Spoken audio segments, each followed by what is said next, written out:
Hello everyone, Dr. Vasquez here, and today we're going to talk about advanced concepts in combination fatty acid therapy, which I abbreviate as CFAT.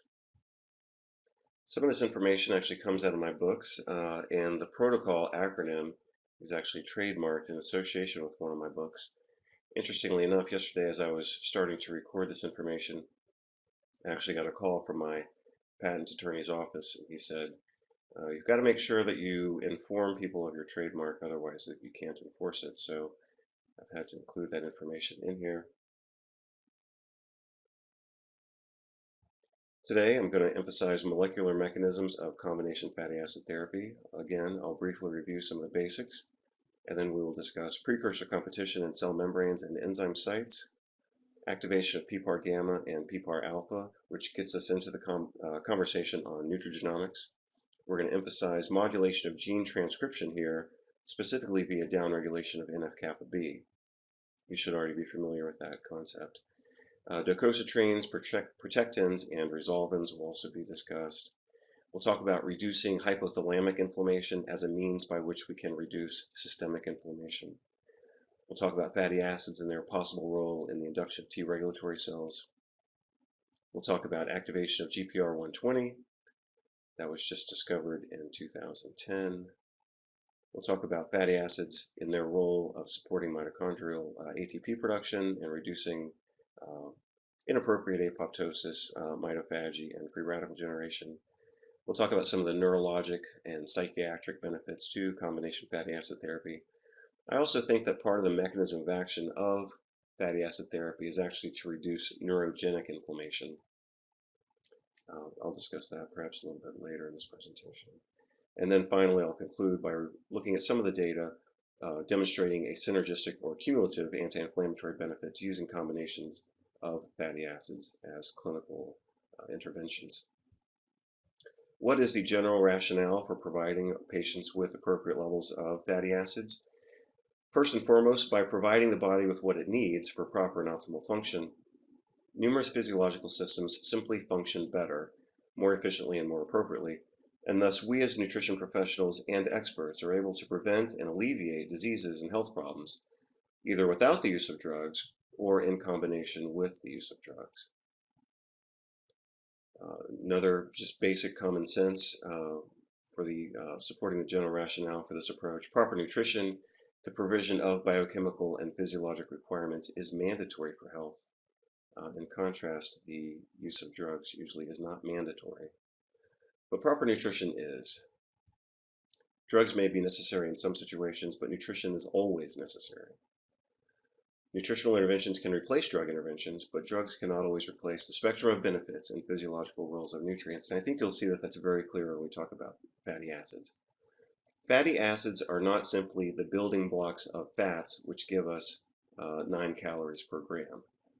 You're going to see in this presentation, and you should already be aware, that fatty acids are very biologically active, and they take on many different roles in the body. The idea that fats simply act as a dense form of caloric intake has been outdated now for at least a good 20 years. And certainly by this time, any healthcare professional needs to have a detailed understanding of fatty acids. Number 3, because fatty acids are a natural and expected component of the human body and human diet, they have a very wide margin of safety because the body is already used to dealing with these things. It's used to having pathways to accommodate fatty acids, and actually doesn't simply accommodate them, but actually depends on them. And because of that, the body actually experiences numerous benefits when we provide it, when we take it from a deficient state to a replenished state with fatty acids, which is basically all we're doing. You know, I call it combination fatty acid therapy, but we could also perhaps more appropriately call it combination fatty acid replacement or supplementation. We're simply giving the body what it should have and what it needs to have. It's not some heroic act to put someone on combination fatty acid therapy. We're simply giving the body what it needs. And as I state here in the last line, it does have a positive impact on numerous body functions. When we impact function positively, we change the phenotype, and therefore thereby we change the health status of our patients. And this is what I like to emphasize. A lot of the medical literature these days discusses genetic component to this, genetic component to that. Uh, well, fine. Yes, there are genetic components to certain diseases, but we can't change that. What we can change is function, and that's what we emphasize in the functional medicine paradigm, or I should say model. It's not a paradigm. In the functional medicine model, we emphasize what can we change to help this patient feel better, to function better, to alleviate disease and suffering, and we do that by focusing on the optimization of different physiological systems.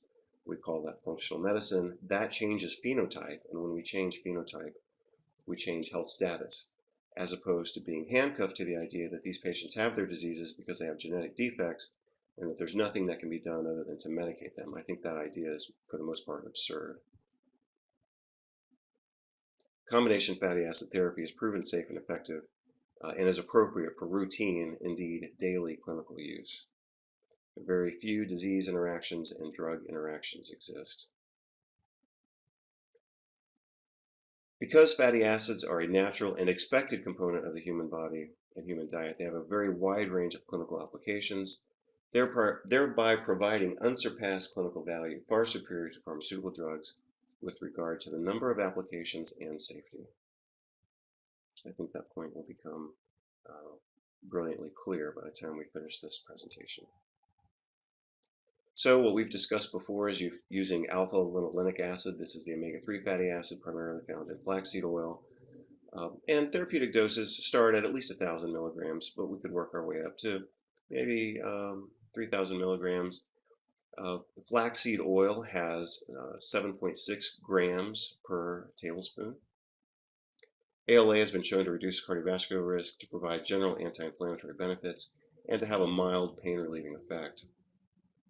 Gamma-linolenic acid, or GLA, therapeutic dose there starts at 500 milligrams per day and goes up to 4,000 milligrams per day. Typical cruising dose for most adult patients is going to be somewhere around 1,000 to 2,000 milligrams per day. Has been shown to reduce overall cardiovascular risk and cancer risk. Has been shown in numerous studies to be effective for rheumatoid arthritis, atopic dermatitis, asthma, osteoporosis, due to the anti-inflammatory effect there. We'll review that later in this presentation.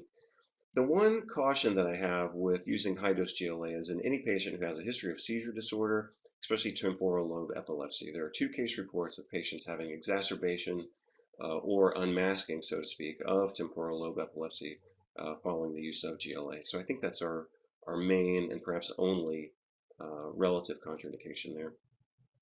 EPA and DHA therapeutic action is seen at 1,000 milligrams per day, but we could easily go up to 3 to 6 grams per day. There's one study I've seen that used 13 grams per day, and so I think that's probably the highest we would want to go, perhaps for short term only. EPA and DHA are the 2 fatty acids of the omega-3 family that are found in fish oil. These have been shown to reduce cardiovascular and all-cause mortality more effectively than statin drugs. And I'll show you that research. And I'll also show you some controversy about that research. And the controversy comes not from the data itself, but in the way that the data is presented to doctors to kind of cloud the issue. So we will uncloud that issue. EPA and DHA have been shown to be effective for rheumatoid arthritis, lupus, psoriasis, atopic dermatitis, asthma, osteoporosis, depression, schizophrenia, hypertriglyceridemia, ulcerative colitis, Crohn's disease, acne, attention deficit hyperactivity disorder, and acute and chronic stress. Avoid high doses prior to surgery due to some theoretical risk for an anticoagulant effect, which could promote post-surgical bleeding. According to a review article published in 1999 that we'll look at later, there had never been a reported case of surgical bleeding due to EPA and DHA dosed at up to 3 grams per day. So I think if we stay at or below 3 grams per day, we really don't have to think too much about surgical bleeding or hemorrhage and things like that, at least in most patients. Now, of course, if a patient's on anticoagulation therapy or if they're on other nutrients and botanicals, for example, that would have an anticoagulant effect, such as garlic, ginkgo, ginger, things like that, then we have to put all that in perspective and look at it within the context of the patient's overall procoagulant versus anticoagulant balance. But generally speaking, it's not really something we have to spend a lot of time on.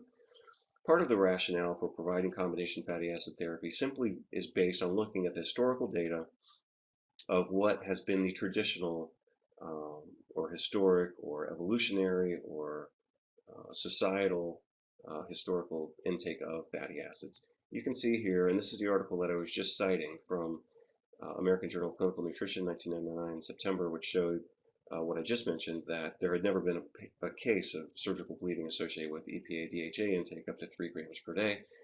You'll see that on the far right-hand side, omega-3 fatty acid consumption has started to go down, even though total fat, saturated fat, and omega-6 fatty acid consumption has gone up.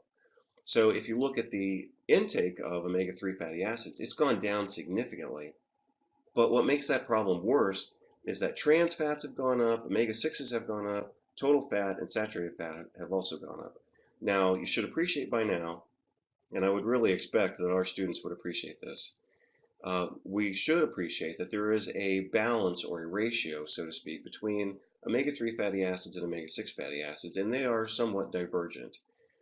When we look at dietary intake of omega-6 fatty acids, for the most part, we're talking about arachidonic acid and linoleic acid, the omega-6 fatty acid, not to be confused with alpha-linolenic acid, which is omega-3. So when we look at that divergence, it's not simply an omega-6, omega-3 divergence. It is a pro-inflammatory versus anti-inflammatory divergence. What I'll show you in some upcoming charts and graphs is that omega-3s are almost universally anti-inflammatory, whereas when we look at omega-6s, we've got linoleic acid, which is pro-inflammatory. We've got arachidonic acid, which is pro-inflammatory. And in the middle of those two, we've got gamma-linolenic acid, which is anti-inflammatory, but that really plays such a minor role in dietary intake that it's negligible.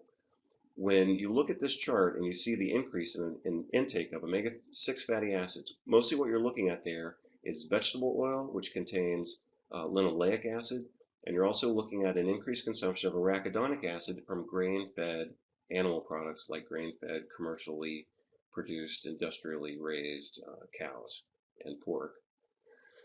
So let's look at all that in balance. The other thing is, you'll notice, look at this chart and look at the intake of saturated fatty acids. Saturated fatty acids, as we should appreciate in this program by now, are pro-inflammatory via their activation of toll-like receptor 4. We're going to look at some more detail on that because some new research was just published about 1 or 2 months ago.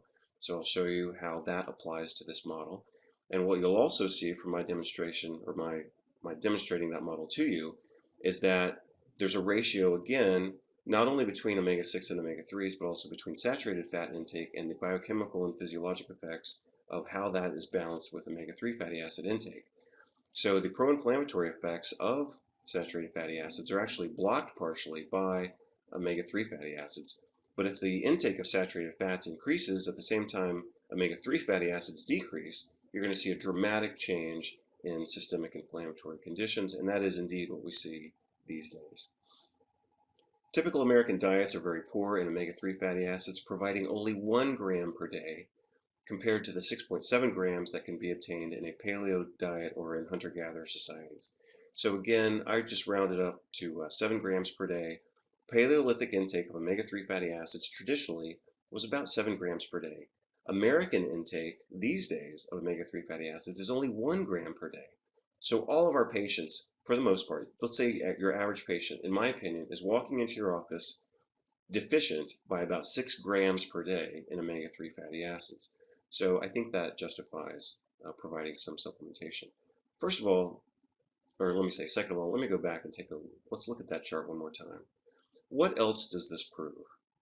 What this proves is that if Paleolithic intake of omega-3 fatty acids over millions of years or hundreds of thousands of years was 7 grams per day, then that shows you very clearly what the safety range of omega-3 fatty acid intake is, because people weren't, our historical evolutionary ancestors were not dropping dead because they were consuming omega-3 fatty acids at 6.7 grams per day. In fact, they were doing a lot better than people are these days.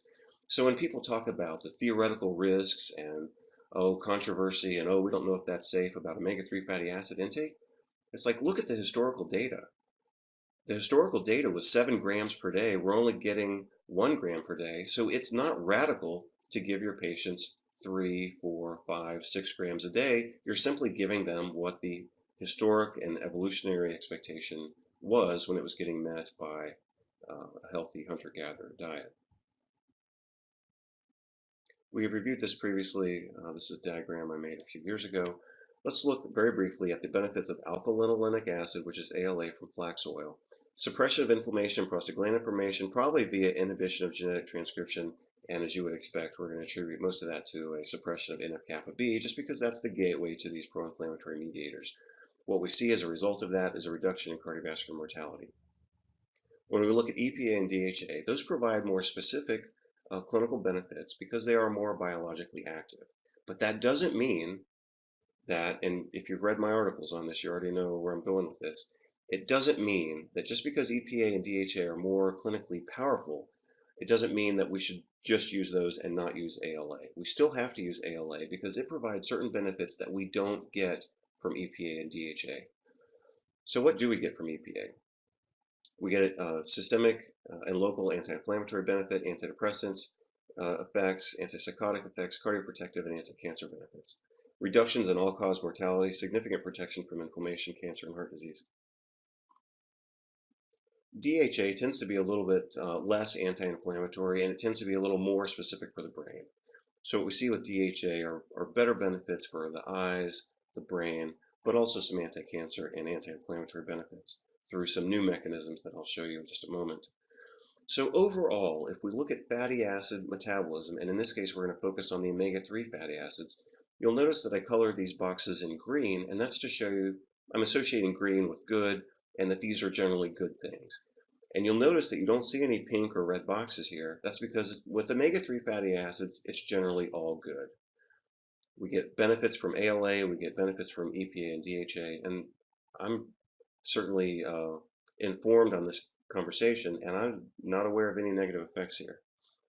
We can't say the same thing about omega-6 fatty acids. When we look at omega-6 fatty acids, when we start with linoleic acid, for example, which comes from vegetable oils and corn oil, it actually promotes activation of NF-kappa B and is associated with, for example, increased risk for breast cancer in women. Even though people have been advised to increase their consumption of vegetable oils in order to quote-unquote lower their cholesterol, which is another example of public misinformation. Now, you'll notice that after we leave linoleic acid through delta-6 desaturase, and we have GLA, which gets rapidly converted into DGLA. So we could literally say that when we give people GLA, we're basically giving them DGLA. But we use GLA from various sources, including evening primrose oil, board seed oil, hemp oil, and black currant seed oil. This provides us dependable nutrigenomic effects, reduces inflammation, modulates hormone receptors and cancer growth, and we get good anti-inflammatory benefits here through metabolites that block or impair lipoxygenase and cyclooxygenase. Now, we have to be careful here again, because when we give GLA and it gets converted into DGLA, there's only one enzymatic step via delta-5 desaturase to convert our healthy, excellent, desired DGLA into something negative, which is, of course, arachidonic acid, which promotes the production of pro-inflammatory prostaglandins, leukotrienes, and thromboxanes. So with one enzymatic step, we go from anti-inflammatory, anti-cancer, anti-aggregatory, vasodilating, everything's good with GLA and DGLA. All of a sudden, with one enzymatic step, everything turns bad. So if we can impair that delta-5 desaturase enzyme, then we get to keep the good and avoid the bad, and of course that's what we do. You should know how to do that by now. Students in my Master of Science in Nutrition Functional Medicine program should already know where that conversation goes. Again, here is the broad picture of looking at omega-6 fatty acid metabolism, and there's some risk and benefit here. The risk is with linoleic acid and arachidonic acid. You can see that those produce mostly pro-inflammatory, vasoconstricting, pro-aggregatory prostaglandins, leukotrienes, and thromboxanes. But what we do want is the benefit from GLA, but not via its conversion through delta-5 desaturase to get converted into arachidonic acid. So we have to block that. So we want to keep those good, green in this case, functions of GLA and DGLA. And the way that we block conversion of DGLA into arachidonic acid, you should already know, and of course that's by using EPA and DHA. So you'll notice here also that when we provide GLA, which gets converted into DGLA, some of those metabolites actually block the function of 5-lipoxygenase, which is a key enzyme in the omega-6 fatty acid pathway for producing pro-inflammatory leukotrienes, for example. So we will talk about that more later, and we'll talk about the individual metabolite. You can see it's abbreviated here as 15-HETRE. We'll talk about that in a few more slides. So I've already talked about ALA from flax oil, reduces cardiovascular risk, general anti-inflammatory benefits, which I think are mostly mediated through inhibition of NF-kappa B and the downstream effects that we would expect. Mostly sourced from flax oil, also rich in nuts such as walnuts, and it's also in borage oil and hemp oil, for example. If we look at this review article, let's just focus on the bottom line here.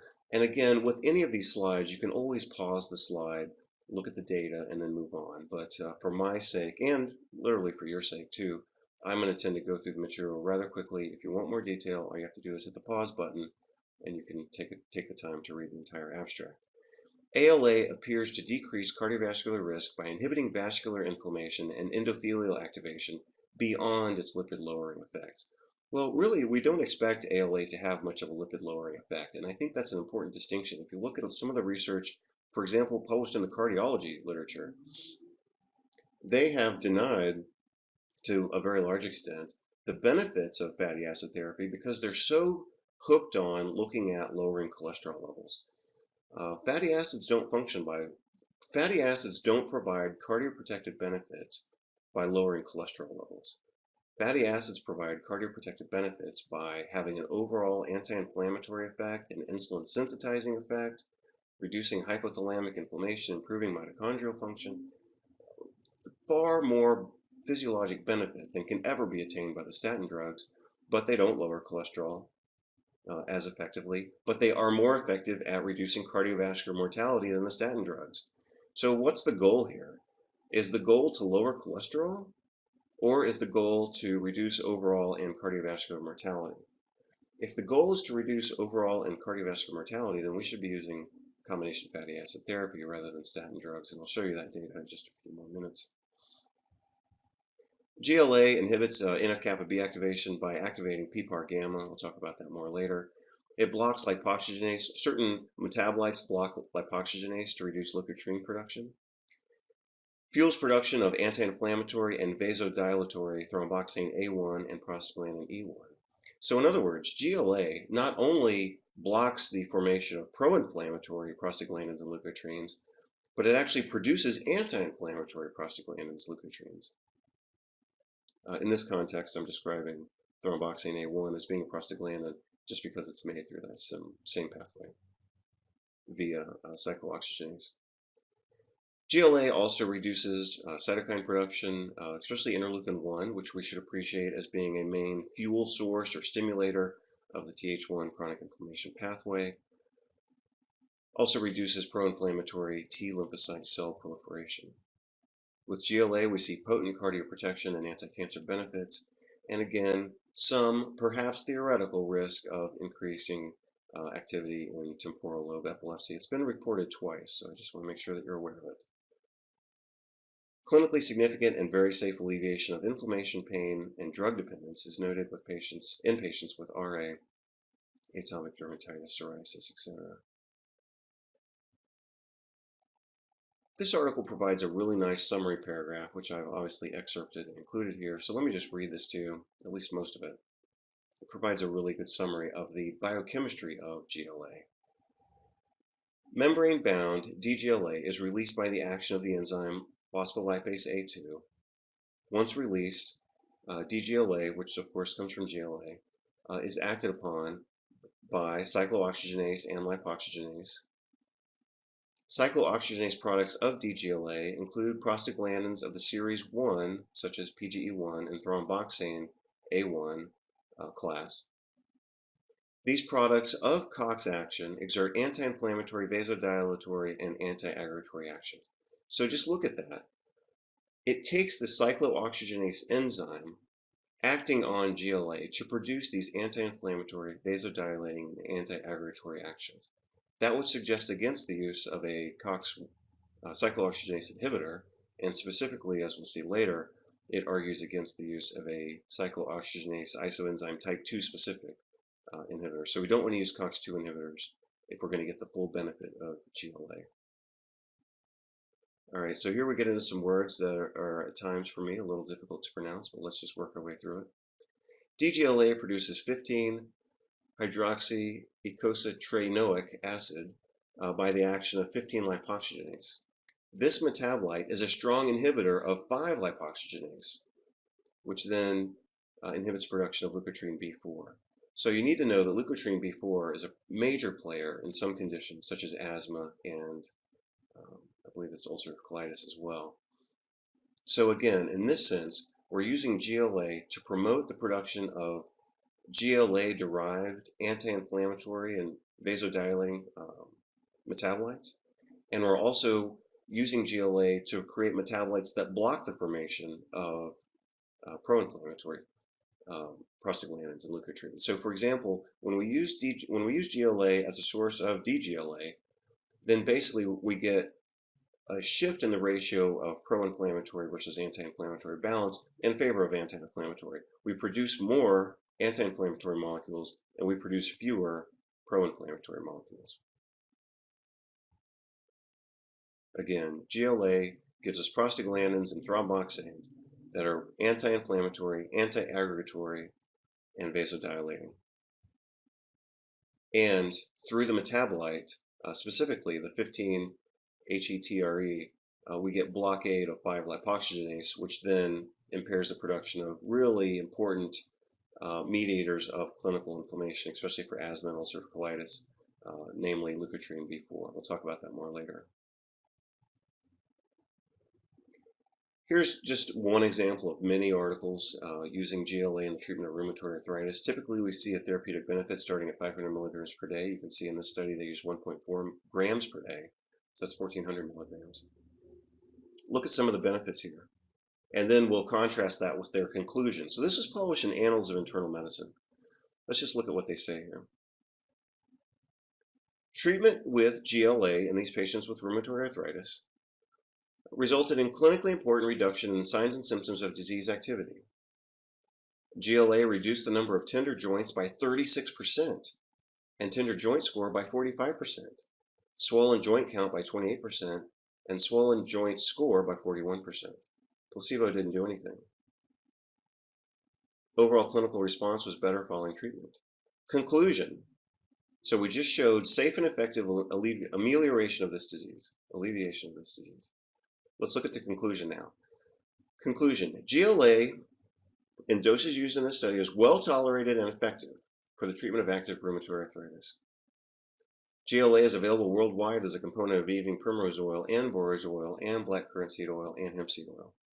It is not approved in the United States for the treatment of any condition and should not be viewed as therapy for any disease, even though their own research proves that it's safe and effective. So that's just an example of politics. This was published in 1993, and several years later, not much has changed. We still show these natural treatments to be safe and effective, and the party line by so-called mainstream medicine is that we can't use them, even though they're safe and effective. Here's an example of GLA having some anti-inflammatory nutrigenomic effects. Using DGLA in this study, they showed reductions in tumor necrosis factor alpha, interleukin 10, and that's quite significant. I think we should all appreciate that there's an entire class of drugs called biologics which target TNF alpha. So if we could reduce TNF alpha production by 60% simply by using fatty acids, then that would clearly provide a benefit that would be safer and more effective and more affordable than what patients get otherwise. Biologic drugs out of pocket have a cost of about $40,000 to $50,000 per year. $40,000 to $50,000 per year. GLA might cost $100 or $200 a year, maybe. But of course, GLA provides numerous collateral benefits, whereas the side effects of the TNF alpha blocking drugs include things like lymphoma and cancer and tuberculosis and other infections. GLA has also been shown to benefit cancer patients.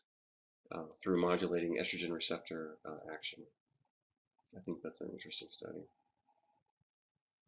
EPA and DHA are the two fatty acids that we find in fish oil. Usually they're in combination together, and that's because animals can interconvert EPA and DHA together, and humans can do the same thing. So EPA is eicosapentaenoic acid. DHA is docosahexaenoic acid. EPA in its oxidized form inhibits NF-kappa B activation by activating PPAR alpha. Potent cardioprotection and anti-cancer benefits. Clinically significant and very safe alleviation of inflammation, pain, and drug dependence. EPA is the preferred fatty acid for anti-inflammatory effects. As I mentioned, humans and other animals do have the ability to interconvert EPA and DHA. EPA is only available from animal sources such as natural cold water fish, not farm-raised fish, and from grass-fed beef. DHA also provides cardioprotection and anti-cancer benefits, anti-inflammatory benefits via docosahexaenones, resolvins, and protectins. Clinically significant and very safe alleviation of pain and inflammation. DHA is the preferred fatty acid for neuropsych benefits, especially depression, anxiety, for improving the health of the retina and the brain overall. We'll look at some of those details later. Again, interconversion between EPA and DHA occurs. So what that means is, and if you're paying attention to this, I would hope that you understand that, let's say, for example, we're working with a patient who's vegan or vegetarian and doesn't want to use EPA. Well, what do? We give them DHA from a vegetable source with the understanding that they will retroconvert some of that DHA into EPA. DHA is available from animal sources such as natural cold water fish, grass-fed beef, and from the vegan or vegetarian source, blue-green algae. Oleic acid is the omega-9 fatty acid found in olive oil. I'm going to talk about a little bit of research on this now. Oleic acid appears to interfere directly with the inflammatory response that characterizes atherogenesis. In this study, oleic acid by itself was shown to reduce inflammatory adhesion molecules. And again, you can read the details with more patience than I have time for right now. But basically, I wanted to prove the point that oleic acid, as an omega-9 fatty acid, does have biological activity. And one of the points here is, for example, if you look at some of the earlier studies in fatty acid therapy, they would often use fish oil against olive oil because they believed that olive oil was inert.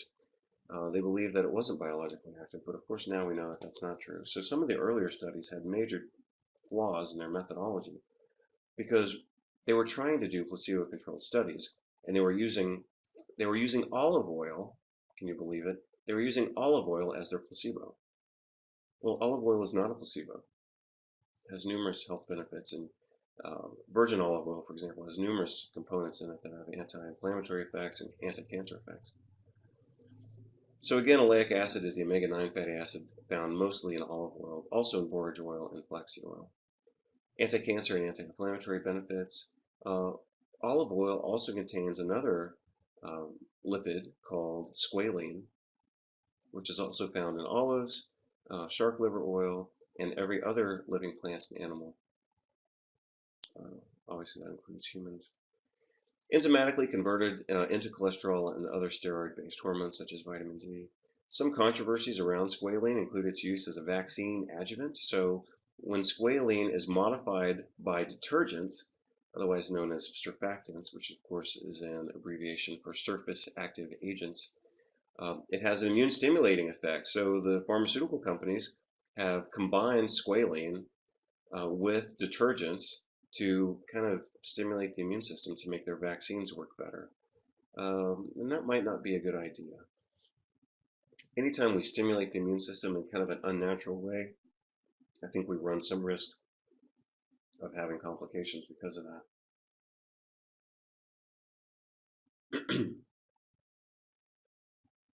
Anti-squalene antibodies are impressively common in patients who have what's called Gulf War syndrome. About 95% of those patients will have anti-squalene antibodies compared with only 10% of the general population. Let's look now at least one of the polyphenols and phytochemicals found in olive oil.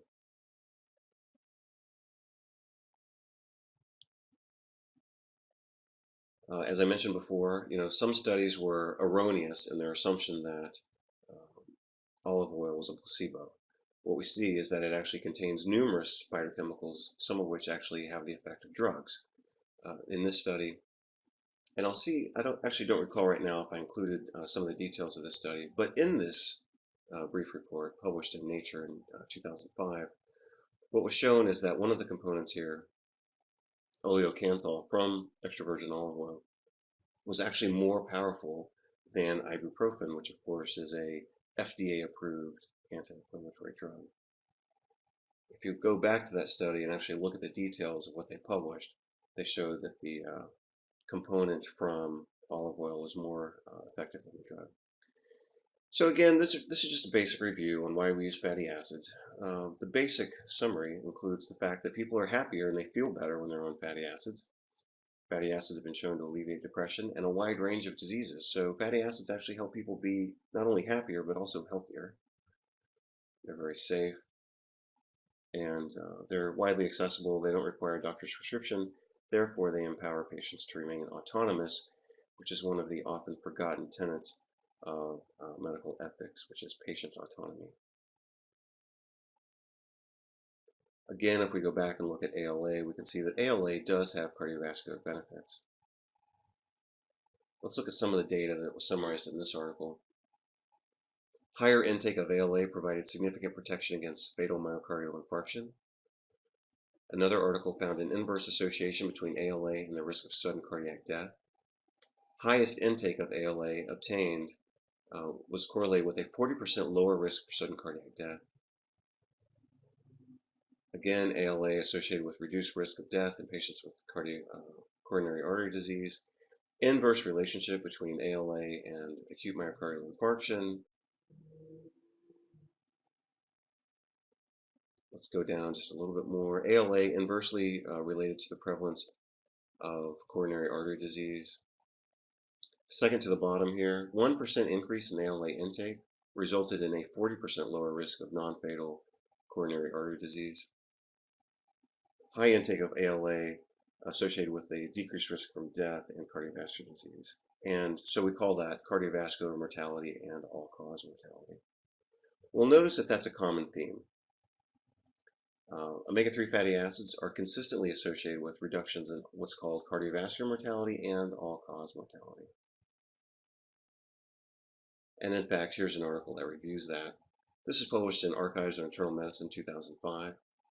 And so what was the data that we're going to focus on here, as you can see, and you can certainly pause the screen and read the entire abstract, we're going to look at mortality ratios.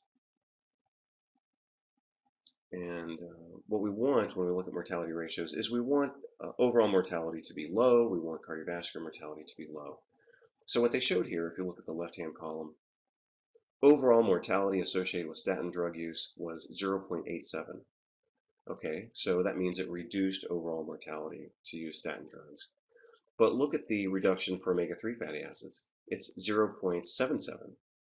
So that shows that omega-3 fatty acids are actually more effective for reducing overall mortality than are the statin drugs. If we look at cardiac mortality, cardiac-specific mortality, statin drugs reduced it to 0.78. But omega-3 fatty acids reduced it to 0.68. So omega-3 fatty acids were more effective here, more effective than statin drugs for reducing cardiac mortality. However, if you were to look at the safety profiles between statin drugs and omega-3 fatty acids, which do you think would win that contest? Obviously the omega-3 fatty acids. Let's look at another systematic review that analyzed some of the same subject matter. This was published in 1999 by a journal published by the American Heart Association. They systematically reviewed the data, and their conclusion was that statins have the largest effect on the reduction of cardiovascular and all-cause mortality. And this result recommends their use in the preference to other anti-lipidemic agents. Wow. Well, that was interesting. So they showed that statins in this study were actually or at least let me say it this way. What they're reporting here is that statin drugs were more effective than everything else, including omega-3 fatty acids. That's curious. So let's actually look at their data. So here's figure 1 from this study, showing statin drugs reduce coronary heart disease mortality to a risk ratio of 0.69. Remember, lower is better, so 0.69 for statin drugs. And if we look at the omega-3 fatty acids, they reduce mortality to 0.44. More effective than anything on the chart, you'll notice. Well, that's curious. This figure clearly shows that omega-3 fatty acids reduce the risk ratio for cardiac mortality to 0.44, while statins only reduce it to 0.69. If it's true that lower risk ratio equals greater benefit, the authors should have concluded that omega-3 fatty acids are more effective at reducing cardiac mortality than are the statin drugs. But for some reason, they neglected to mention that in their abstract, which of course is the only part that most doctors have time to read. Okay, well, let's look at figure 2 of the same study. Here we have a graphic demonstration of the reduction in overall mortality. Overall mortality with statin drugs is reduced to 0.79. That's pretty good. But look at the omega-3 fatty acids. They reduce mortality lower than anything else on this chart, down to 0.68. So in other words, this figure clearly shows that omega-3 fatty acids reduce the risk ratio for overall mortality to 0.68, while statins only reduce it to 0.79. So again, omega-3 fatty acids win, but they weren't mentioned in the abstract. So why is it that these authors, even though their data clearly shows that omega-3 fatty acids were more effective for reducing overall and cardiovascular mortality, how is it that they concluded in their abstract that everybody should be on statin drugs? That didn't make sense. So omega-3 fatty acids reduce the risk ratio to 0.44 for cardiac mortality, whereas statins only reduce it to 0.69. So omega-3 fatty acids are more effective for reducing cardiac mortality. For overall mortality, omega-3 fatty acids 0.68, statins 0.79. So omega-3 fatty acids are more effective than statins for reducing overall mortality. Omega-3 fatty acids, of course, are much safer, and they don't require medical management and supervision. So for them to conclude that statins have the largest effect on reduction in cardiovascular mortality and overall mortality is simply wrong. And they've contradicted their own data. Again, this was published by a journal owned by the American Heart Association, which is a tax-exempt nonprofit organization. One of my teachers, actually before I started naturopathic school, but also one of my teachers in naturopathic school was Dr. Gaby, whose book we've used in our evidence-based nutrition course. He said one time in a lecture, he said, whenever I read something that doesn't make sense, I look to see who funded it. So I decided to look to see who funded this publication, and I found that the American Heart Association has an advisory panel called the Pharmaceutical Roundtable, comprised of monolithic drug companies, which must each pay $1 million per year for a 3-year term. According to the American Heart Association's website, the American Heart Association has a pharmaceutical roundtable that is a strategic coalition of 10 leading pharmaceutical companies and association volunteers and staff. It allows the American Heart Association and members of the pharmaceutical industry to identify and pursue common objectives. Well, what are the objectives of the pharmaceutical industry? I would say that it's probably to ultimately sell drugs. So I just thought that it was interesting that American Heart Association would partner with a group of organizations that are committed to selling drugs to pursue, quote, common objectives. And all of this is quoted directly from the American Heart Association's website. Some of the members include Eli Lilly, GlaxoSmithKline, Merck, Pfizer, etc. And you can see that this data that I'm presenting to you is actually quite reliable. So the only question I have, all of this comes from the American Heart Association or from the U.S. Department of Justice. So I was just wondering if $30 million in drug company money might influence a nonprofit consumer education and doctor education group that does research and functions to advise the government. $30 million to me is a lot of money. You know, if I were a nonprofit organization, I would think that $30 million should probably hold some weight in what decisions get made. But I'll leave that to you. I just found it curious that this article, even though it clearly shows that omega-3 fatty acids were more effective than statins, somehow their abstract concluded that statins were better, even though their data clearly shows that that's not true. You look at both of these charts and you can clearly see that omega-3 fatty acids reduce cardiac mortality and overall mortality more effectively than statin drugs. Well, let's move on now to talk about fatty acid balances. When we supplement with ALA, EPA, DHA, or GLA, of course we get increases in those individual fatty acids.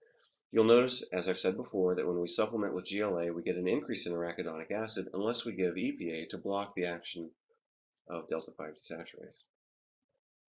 But again, since all of these fatty acids compete for space in cell membranes and enzymes, when we give ALA, we actually cause a reduction in oleic acid. Well, that's not good because oleic acid is cardioprotective and anti-cancer. If we give EPA alone, we cause depletion of GLA. Well, that's not good because GLA has anti-inflammatory and anti-cancer actions. If we give DHA, we also cause a depletion of GLA and oleic acid. So we're depriving patients of the benefits of GLA if we give them DHA alone. We deprive them of the anti-inflammatory, anti-cancer, and cardioprotective benefits. If we give GLA alone, of course we get an increase in GLA and DGLA, but we also get an increase in arachidonic acid. And we actually cause a reduction in cell membrane levels of EPA, which, as we've already discussed, has anti-inflammatory and anti-cancer benefits. Here's a nice article published in Journal of Nutrition in the year 2000. So let's just look at some of the highlights here. Gamma-linolenic acid, GLA, reduces the generation of lipid mediators of inflammation and attenuates clinical symptoms of chronic inflammatory disorders such as rheumatoid arthritis. However, GLA also causes a marked increase in serum arachidonic acid levels. That's not good. EPA, however, can be used to block the action of delta-5 desaturase, which is the step required for the conversion of DGLA into arachidonic acid. In this study, they gave 3 grams per day of GLA and EPA, and what they showed is they were able to block the increase in arachidonic acid that would be expected from supplementation with GLA by combining it with EPA. So here's an argument in favor of our whole conversation today, which is combination fatty acid therapy. This study revealed that GLA and EPA supplement combination may be utilized to reduce the synthesis of pro-inflammatory arachidonic acid metabolites, and importantly, to not induce potentially harmful increases in serum arachidonic acid. So, as I have been saying now for many years, to optimize clinical benefits, fatty acids must be administered in combination. Doctors need to stop thinking in terms of either or. They need to use health-promoting fatty acids in combination to optimize biochemical status and thereby maximize clinical effectiveness. Fatty acids are stored in cell membranes and they are liberated by the enzyme phospholipase A2, after which they can be acted upon either by free radicals to produce pro-inflammatory and hyperalgesic lipoxidants and isoprostanes, for example, or they can be acted upon by enzymes such as cyclooxygenase to produce thromboxanes and prostaglandins, or by the lipoxygenase enzymes to produce leukotrienes.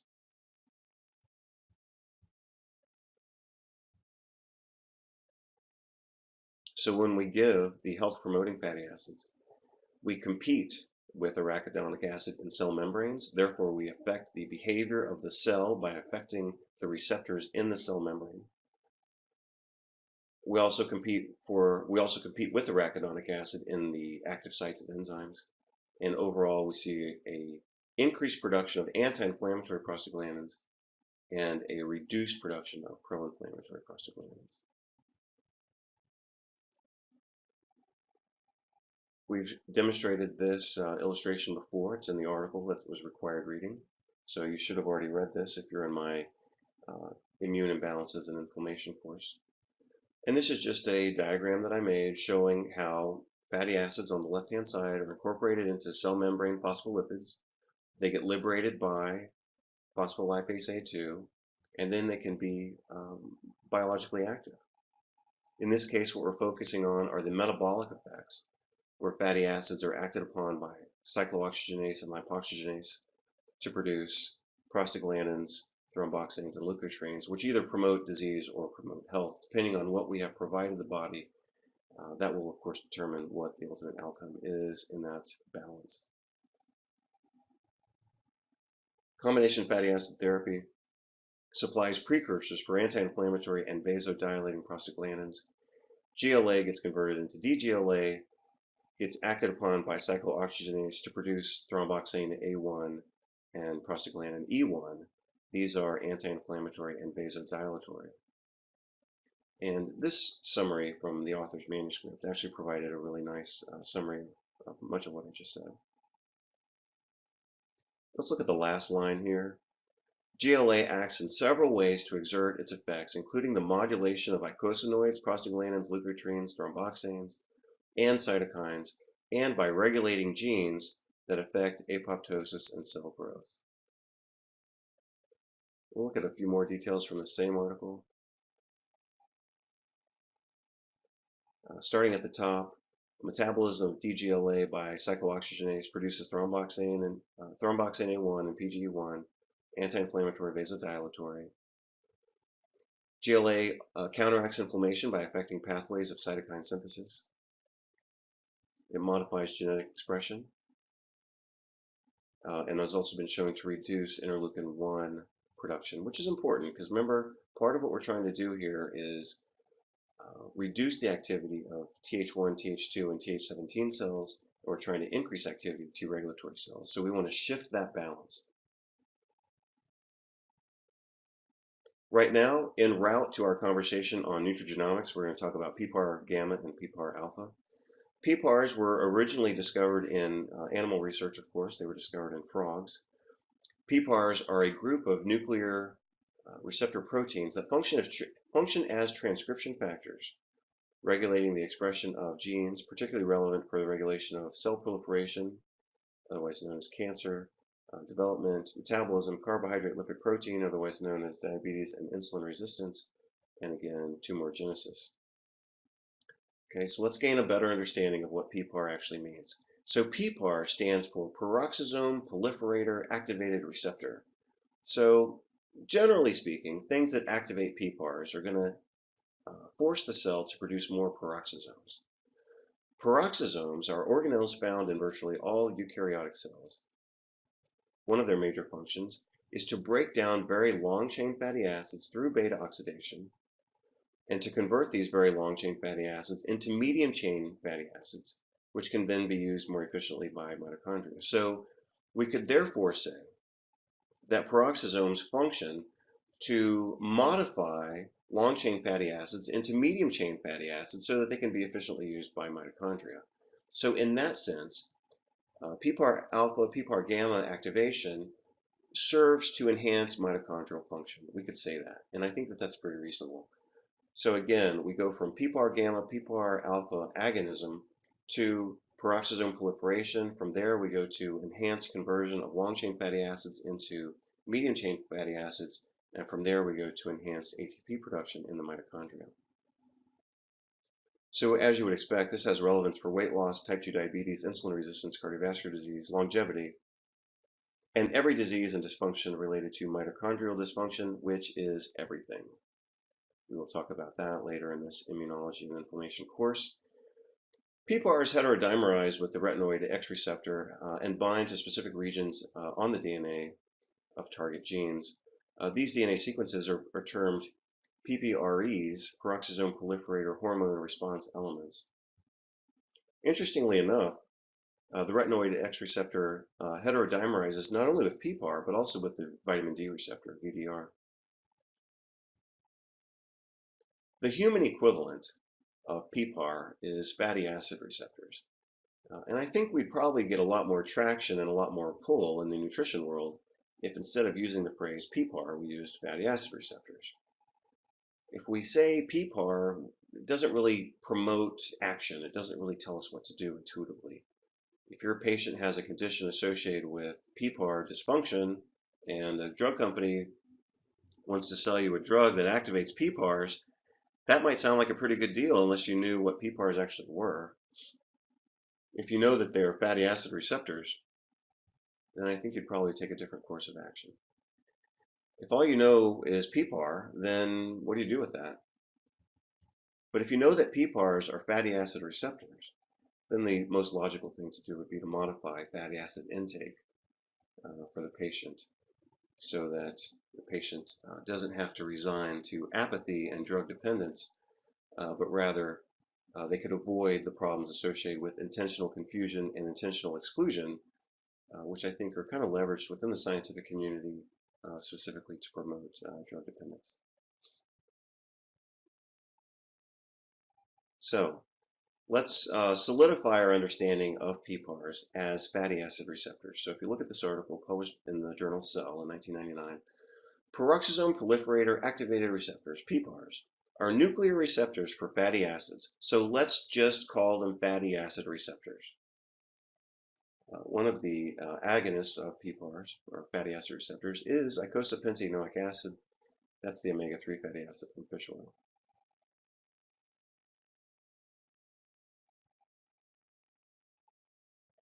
The two that we generally focus on are gamma and alpha in this fatty acid receptor conversation. PPAR gamma is activated by GLA, and you can remember that pretty easily because gamma linolenic acid activates PPAR gamma. From here we see anti-inflammatory, anti-cancer, and enhanced energy production and utilization benefits. And we see an inhibition of the NF-kappa B pathway.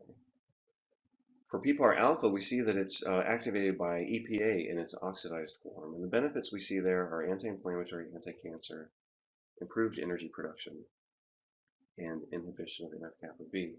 So again, as should be obvious here, when we use combination fatty acids, we activate PPAR gamma with GLA, and we activate PPAR alpha with EPA. And here's an article showing that that's true and of clinical relevance. PPAR gamma mediates the action of GLA in breast cancer cells to activate, as you can see here highlighted, tumor suppressor genes. PPAR gamma serves as the receptor for GLA in the regulation of gene expression in breast cancer cells. I think that that's very clinically relevant. Likewise here, very interesting. Oxidized EPA and oxidized DHA, but not the unoxidized forms, were able to activate PPAR gamma to inhibit NF-kappa B. So again, we don't want to necessarily get on the bandwagon of flooding our patients with antioxidants when we can see very clearly that some oxidation of fatty acids actually helps them to be more clinically effective for us. So let's look at the last two highlighted lines here. Oxidized EPA potently inhibited cytokine-induced activation of endothelial NF-kappa B. Oxidized EPA requires PPAR alpha for its inhibitory effects on NF-kappa B. This article also showed that even though we just discussed GLA and EPA, I just wanted to make sure that you know that DHA, docosahexaenoic acid, also activates PPARs. So it's certainly active here clinically. Nutrigenomics, as you can see, as I've highlighted here in red, nutrigenomics is the study of the effect of nutrients on health through altering genome, proteome, and metabolome, thereby resulting in changes in physiology. So basically, when we think of nutritional genomics, we're looking at the role that nutrients have on affecting gene expression. This was a very classic article on this topic, published in 2004, and even though it might be a little pedantic or painstaking, at least on my part, I'm going to go ahead and read some of the quotes from this article. Nutrigenomics seeks to provide a molecular genetic understanding for how common dietary chemicals, in other words, nutrition, affect health by altering the expression and/or structure of an individual's genetic makeup. Progression from a healthy phenotype to a chronic disease phenotype must occur by changes in gene expression or by differences in activities of genes and enzymes, and that dietary chemicals directly or indirectly regulate the expression of genomic information. Tenets of nutritional genomics. Number 1. Common dietary chemicals act on the human genome, either directly or indirectly, to alter gene expression and structure. So remember what I talked about earlier? When we use functional medicine, when we use a functional medicine nutrition approach, we affect function. When we affect function, we affect phenotype. When we affect phenotype, we influence and impact on health and disease status. Number 2, under certain circumstances and in some individuals, diet can be a serious risk factor for a number of diseases. Number 3, some diet-regulated genes are likely to play a role in the onset, incidence, and progression and/or severity of chronic disease. Number 4, the degree to which diet influences the balance between health and disease states may depend on an individual's genetic makeup. So some people are more responsive to diet than others. We know that. 5, and most importantly, dietary intervention based on knowledge of nutritional requirement, nutritional status, and genotype, what they are calling here individualized nutrition, can be used to prevent, mitigate, and cure chronic disease. Okay, so for the students who are, highly attentive to the material that we're reviewing in this course and to the nutrition world in general, you should appreciate the significance of those last 6 words. Prevent, mitigate, or cure chronic disease. What were the authors intending to do with that statement? Again, this was published in 2004. What's the intention of that last sentence? I think some of you in my class will know this, but what the authors were doing in that last sentence is they were directly confronting the US FDA, because the US FDA forces nutrition companies to say that your product cannot prevent, mitigate, or cure chronic disease. These authors were saying that is bunk, and we need to move forward and act in a way that's consistent with science, which proves every day that nutrients can be used to prevent, mitigate, and cure chronic disease. We looked at this earlier. So fatty acids function through a nutrigenomic mechanism, at least in part. It doesn't mean it's the only mechanism. It just means this is one of the mechanisms to influence health and disease outcomes. So previously I showed you this diagram and we focused on the metabolic effects. And in this case I'm talking about enzymes and cell membranes and things like that, metabolic effects of fatty acids. So what I want to focus on now is a section of this diagram that I made, which focuses on the nutrigenomic effects. When we consume fatty acids, we not only affect metabolic pathways, but we affect gene transcription at the most basic level.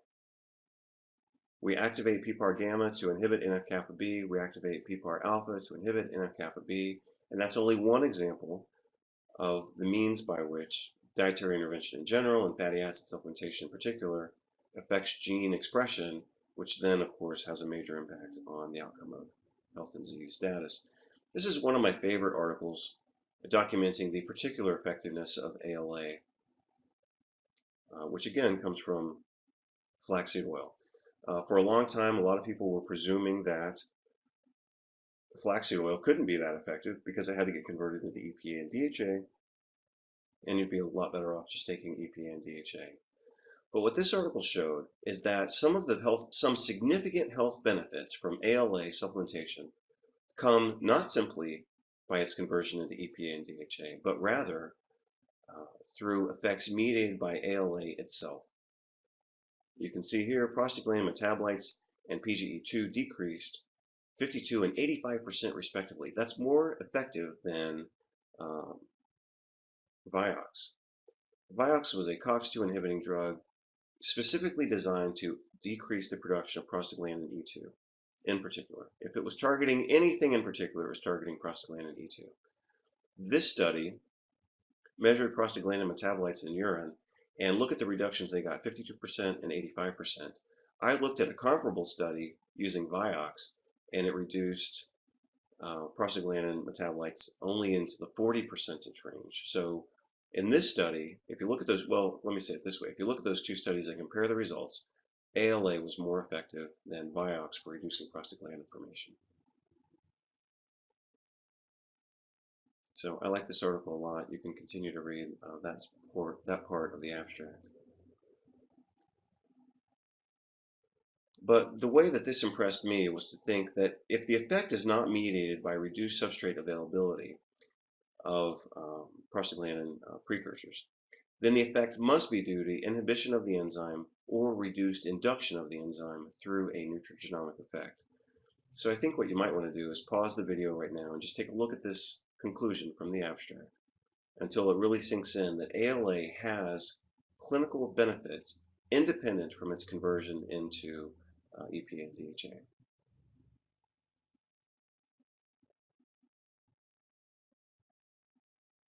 And that would be supported by this article as well. If you look at this one published in 2003 in the journal Atherosclerosis, dietary alpha-linolenic acid decreases C-reactive protein, amyloid A, and interleukin 6.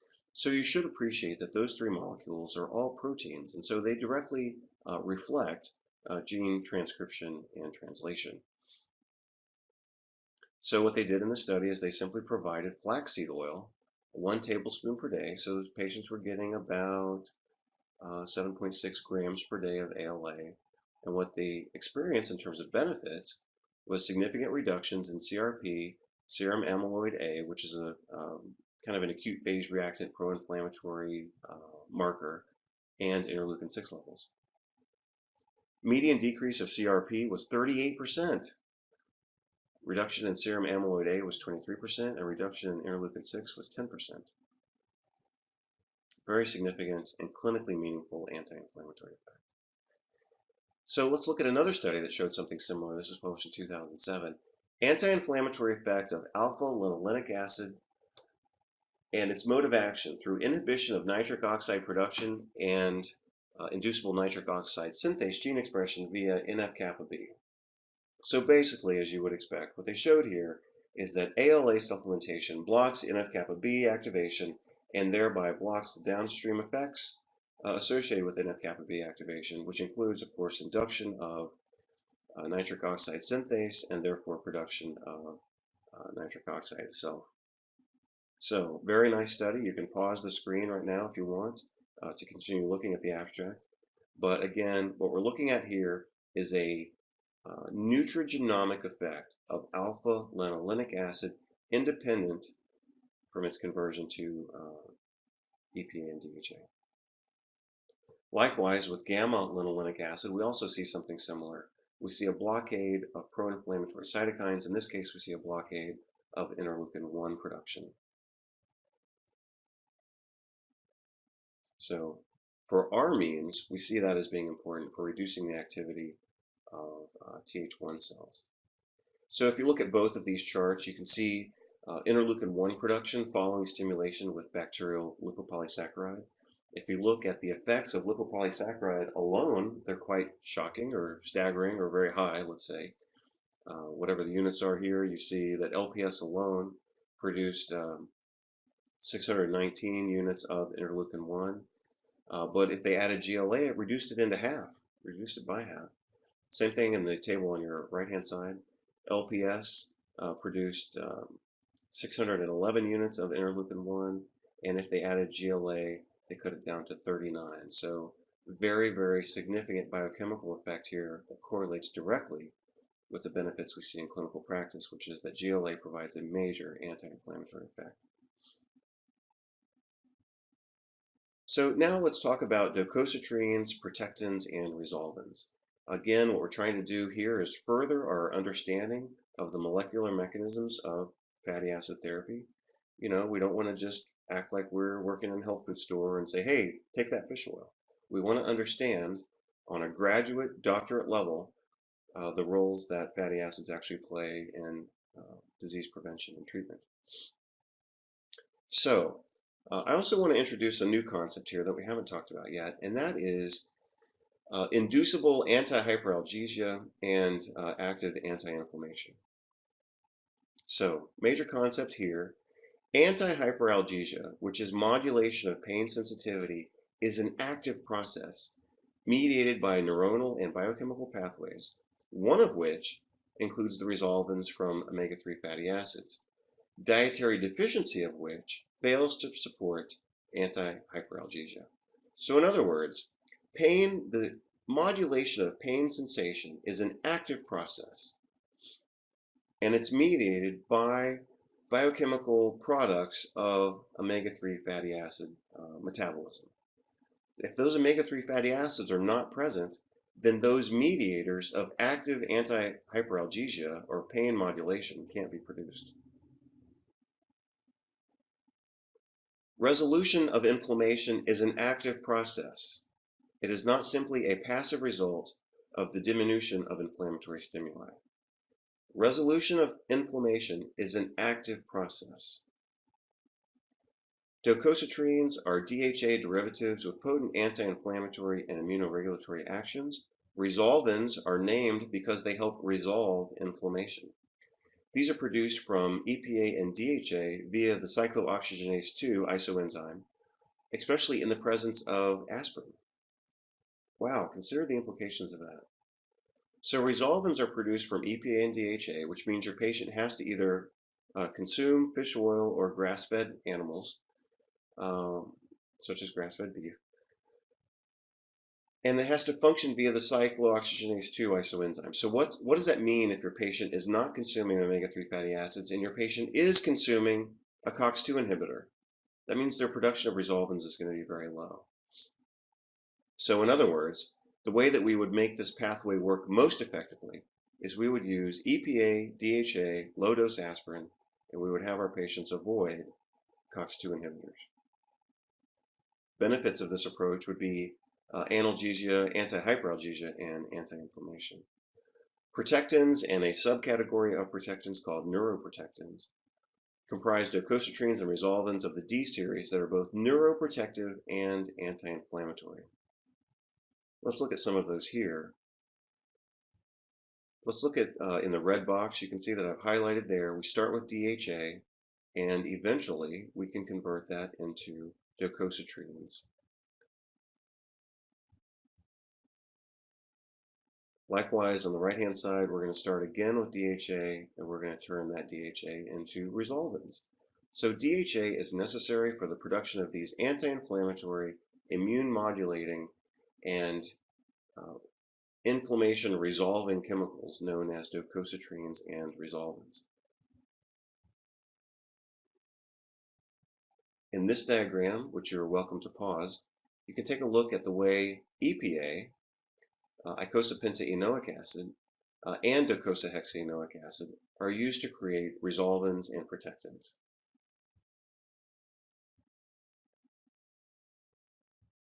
You'll also notice that this activity is dependent on cyclooxygenase and is stimulated in the presence of aspirin.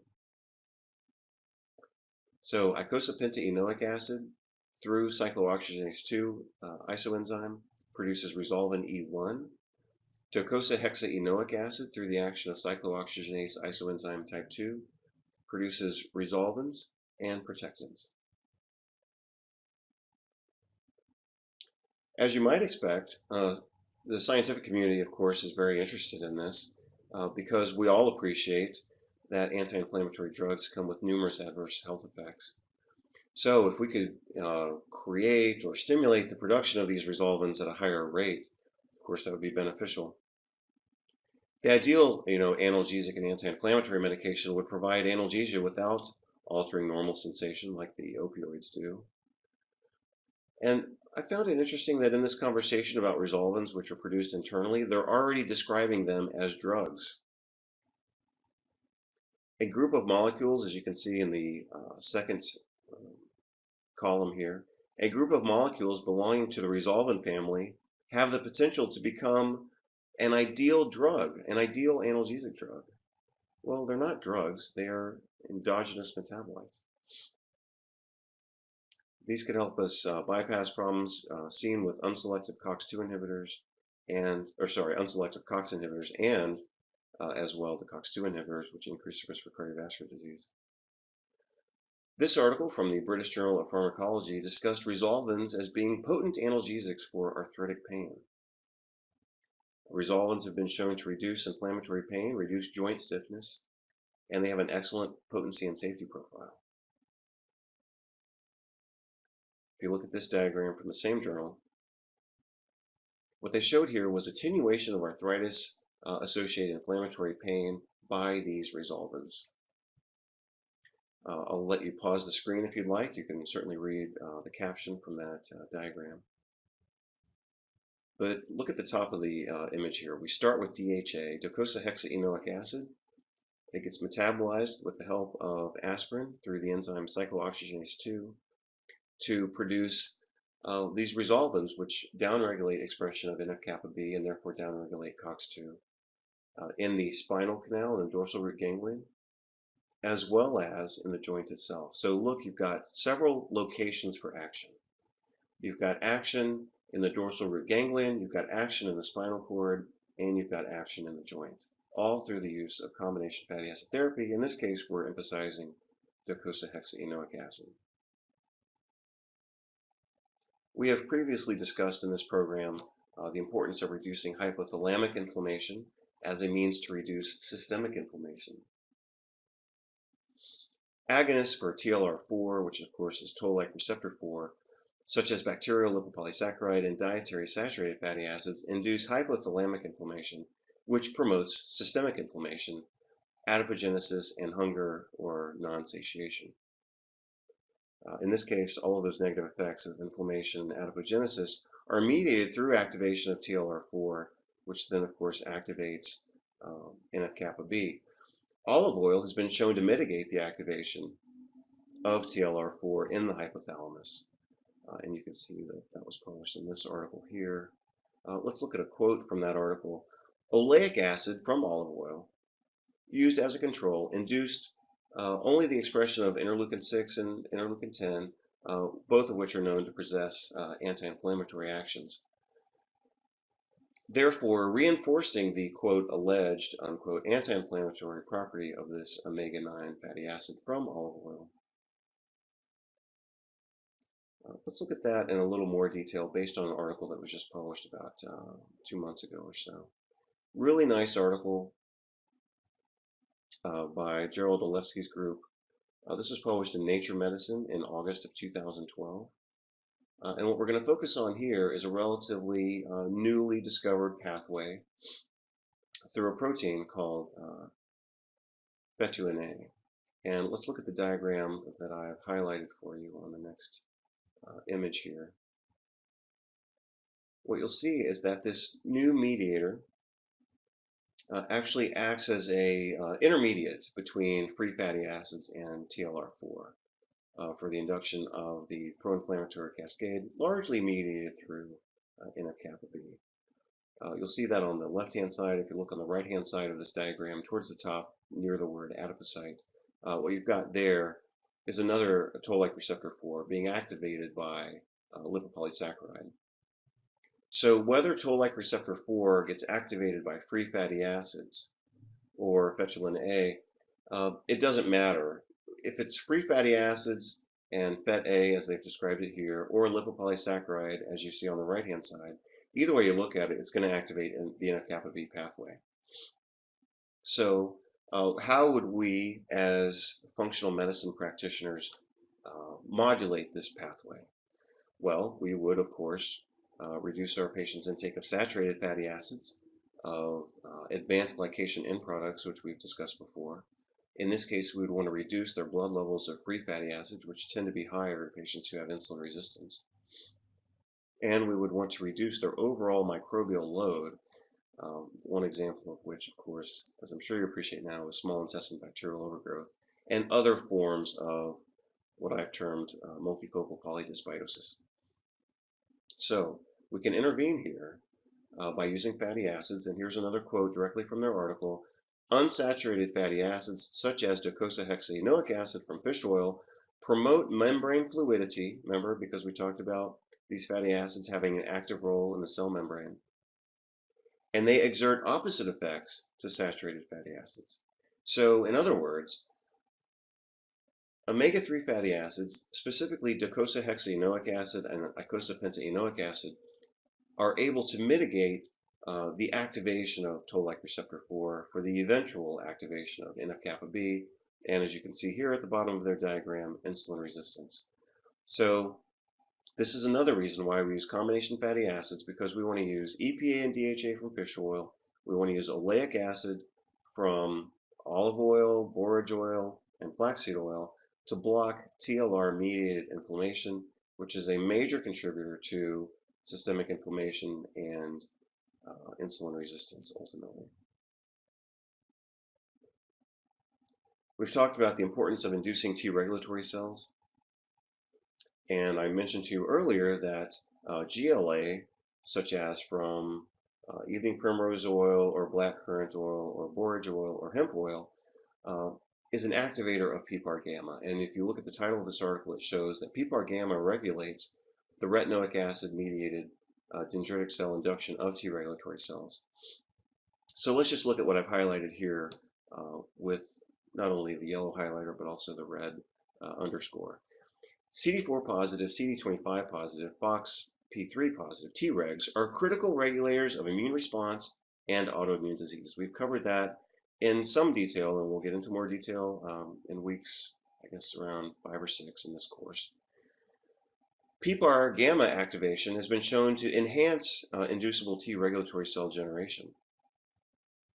Therefore, PPAR gamma may be important as a factor that stimulates dendritic cells to produce retinoic acid and as a potential mechanism by which PPAR gamma ligands ameliorate autoimmunity. So remember earlier, I showed you some research documenting that GLA has an anti-inflammatory effect in several autoimmune diseases. Research has shown benefit, for example, in rheumatoid arthritis, lupus, Sjogren's disease, all of which are well known to be autoimmune conditions. And I've shown you some of the mechanisms, whether it's nutrigenomic or metabolic, or the docosahexaenoids, protectins, resolvins.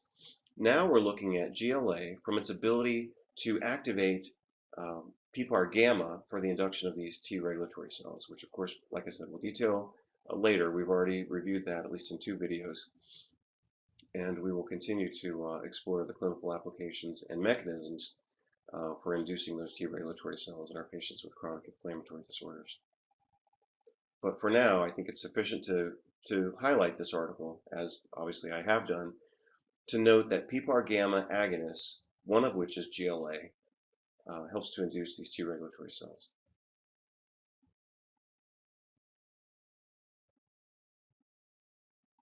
Olewski's group also published this article in 2010, showing that, and I'm just going to read the title, GPR120 is an omega-3 fatty acid receptor mediating potent anti-inflammatory and insulin sensitizing effects.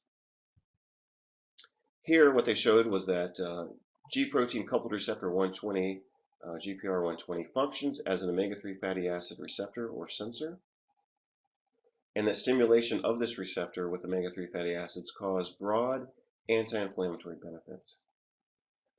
Chronic macrophage-mediated tissue inflammation is a key mechanism for insulin resistance and obesity.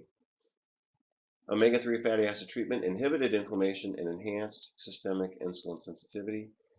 GPR120 is a functional omega-3 fatty acid receptor or sensor and mediates potent insulin sensitizing and anti-diabetic effects in vivo by repressing macrophage-induced tissue inflammation. If you look at the diagram from their website, what it shows is that omega-3 fatty acids activate GPR120. That blocks TAC1, that blocks NF-kappa B activation, that blocks the elaboration of pro-inflammatory cytokines that would otherwise induce insulin resistance. If you look at the benefit, and that's in the macrophage, if you look at the benefit of GPR120 activation by omega-3 fatty acids in the adipocyte, what you see there is that it helps to sustain or maintain glucose uptake and thereby reduce insulin resistance, which I'm sure you appreciate by now is the key to overcoming type 2 diabetes. I also mentioned earlier that fatty acids play a role in supporting mitochondrial function, and that is just simple architecture, we could say. It's not even really biochemistry at this point. DHA is structurally required for succinate dehydrogenase, which is an enzyme in the Krebs cycle, as well as in the electron transport chain. Succinate dehydrogenase is anchored to the inner mitochondrial membrane via cardiolipin, which requires DHA as a component. This article, recently published in the Public Library of Science online, showed that they could induce improved mitochondrial function with diet-induced increase in docosahexaenoic acid or arachidonic acid.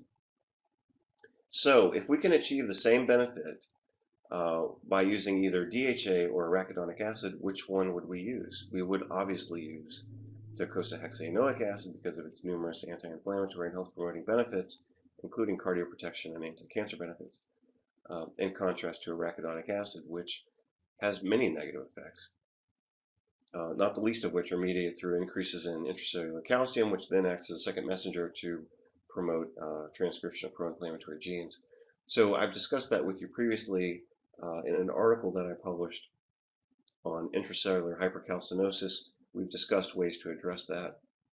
And that is another mechanism through which omega-3 fatty acid supplementation functions. It functions by reducing intracellular calcium levels, and that is one of the anti-inflammatory mechanisms of combination fatty acid therapy.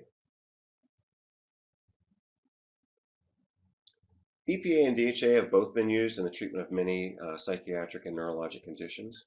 These include depression, anxiety, both chronic and situational, bipolar disorder, schizophrenia and borderline personality disorder, peripheral neuropathy, and alleviation of chronic pain.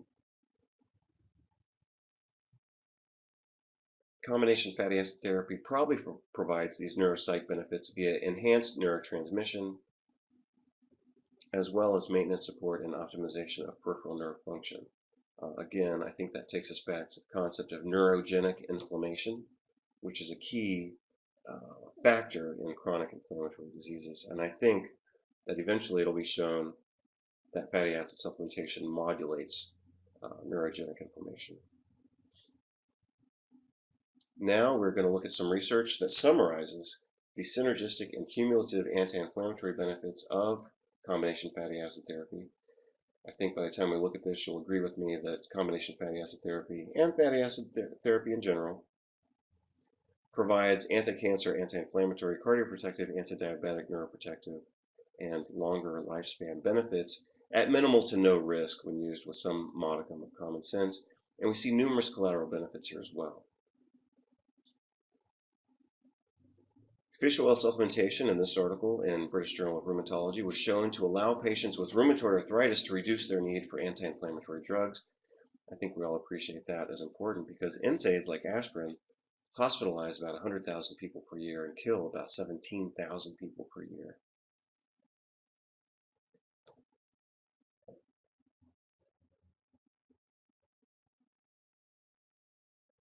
Sorry, I'm apparently getting a call, but that call will have to wait.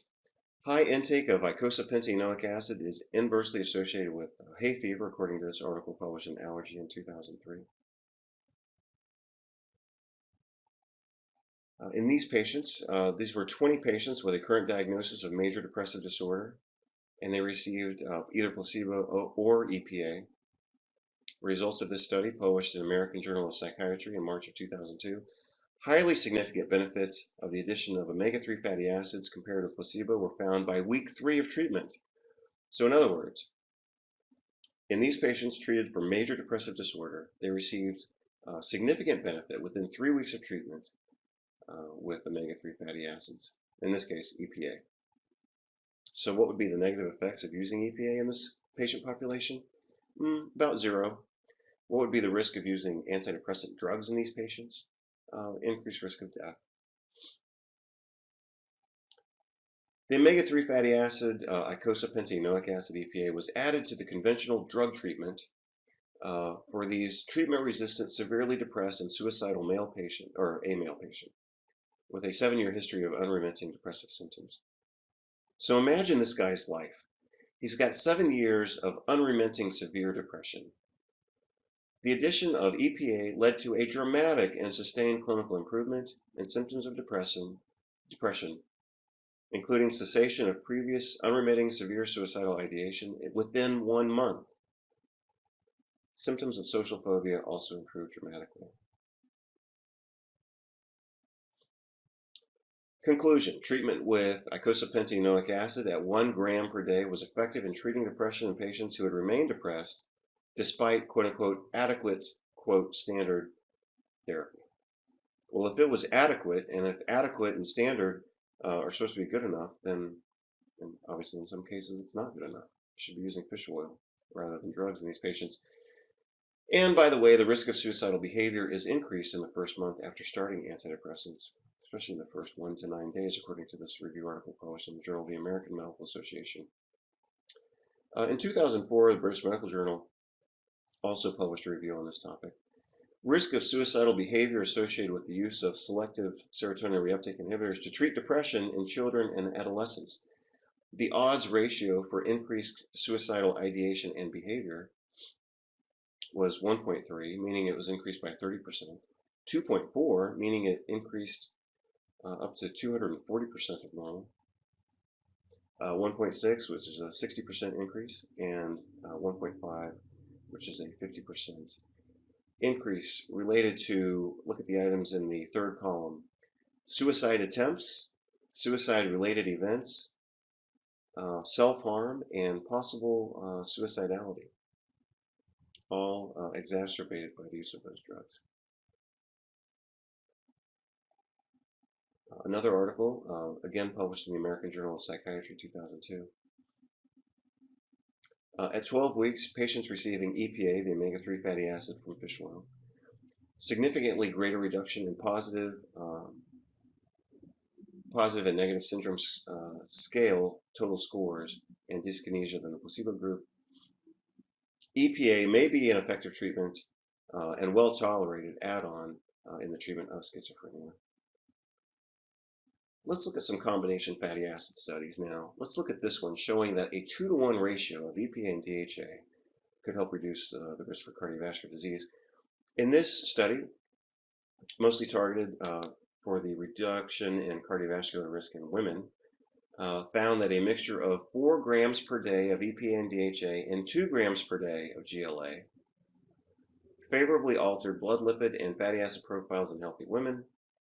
On the basis of these calculated values, the 4-to-2 ratio group was estimated to have a 43% reduction in the 10-year risk for myocardial infarction. A 43% reduction in heart attack risk. That's pretty impressive. This study showed that combination fatty acid therapy with GLA and EPA could provide some benefits in asthma. As you would expect, and as I've already reviewed, even in this presentation, but also in the review articles that you've read, the combination of GLA from borage oil and EPA from fish oil helps to reduce activity of 5-lipoxygenase to produce production of production of leukotriene B4, which is one of the mediators of asthmatic inflammation. So again, when we use GLA with EPA, we get the benefit of enhanced anti-leukotriene action while also not increasing the production of arachidonic acid because we've blocked the activity of delta-5 desaturase through the use of co-administered EPA.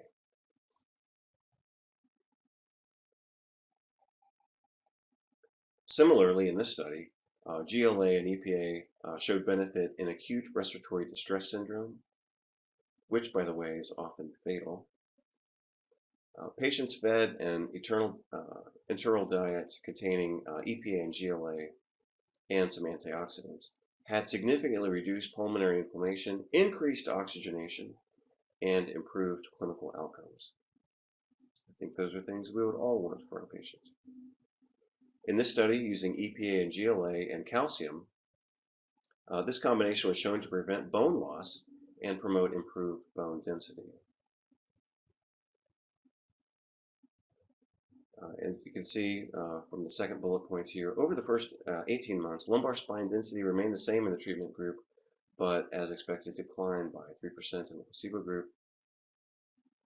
Femoral bone density increased 1.3% in the treatment group, but decreased 2.1% in the placebo group. So again, they are halting or reversing osteoporosis simply through the use of anti-inflammatory fatty acids with calcium here. In this study, the authors used fish oil, which provides EPA and DHA, along with GLA, which again could be sourced from borage or hemp or black currant seed or even primrose oils. And what they found here is a significant reduction in the incidence of edema, which is one of the manifestations of preeclampsia. In this study, they used GLA along with fish oils, EPA, and DHA in the treatment of attention deficit hyperactivity disorder. There were significant improvements in multiple outcomes. Conduct problems reported by parents reduced by 42%. Attention problems reported by teachers were reduced by 14%. Greater number of participants showing improvement in oppositional defiant behavior. Significant correlations in the level of EPA that was incorporated in red blood cells with decreases in disruptive behavior. So that's a way of monitoring, for example, patient compliance, is to actually monitor fatty acid in the cell membranes.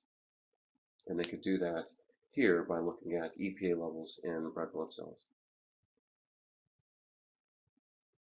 Here's a nice study using GLA and ALA. So these are two vegetarian treatments for prophylactic treatment of migraine headaches.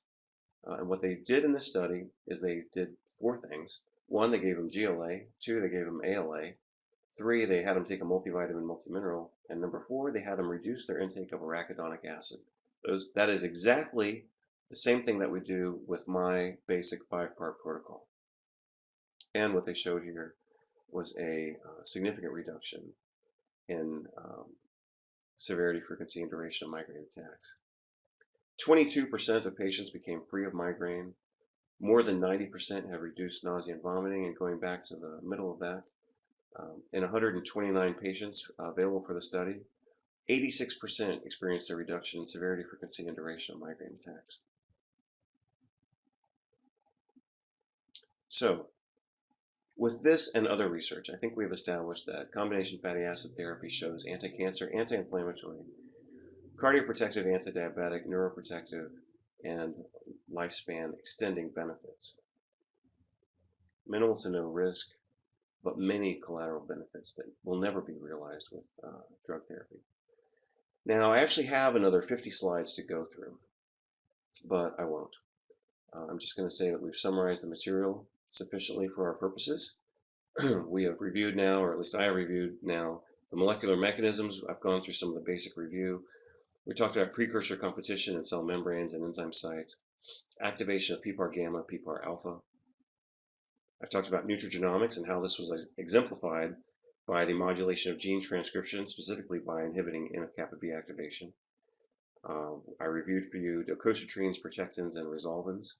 Resolvins, of course, help promote the resolution of inflammation. That's why they're called resolvins.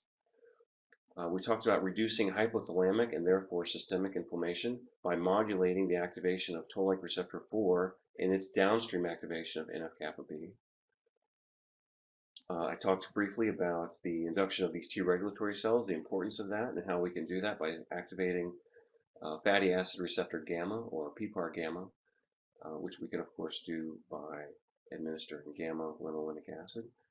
We also talked about PPAR. We did talk about PPARs, but what I was trying to say here is we talked about activation of GPR 120 and how that blocks a pathway that takes us through TAC1 and then NF-kappa B. We talked about fatty acids and how they're important, particularly DHA, through its incorporation into cardiolipin, which is a component of the inner mitochondrial membrane, which is where the enzyme, succinate dehydrogenase is anchored.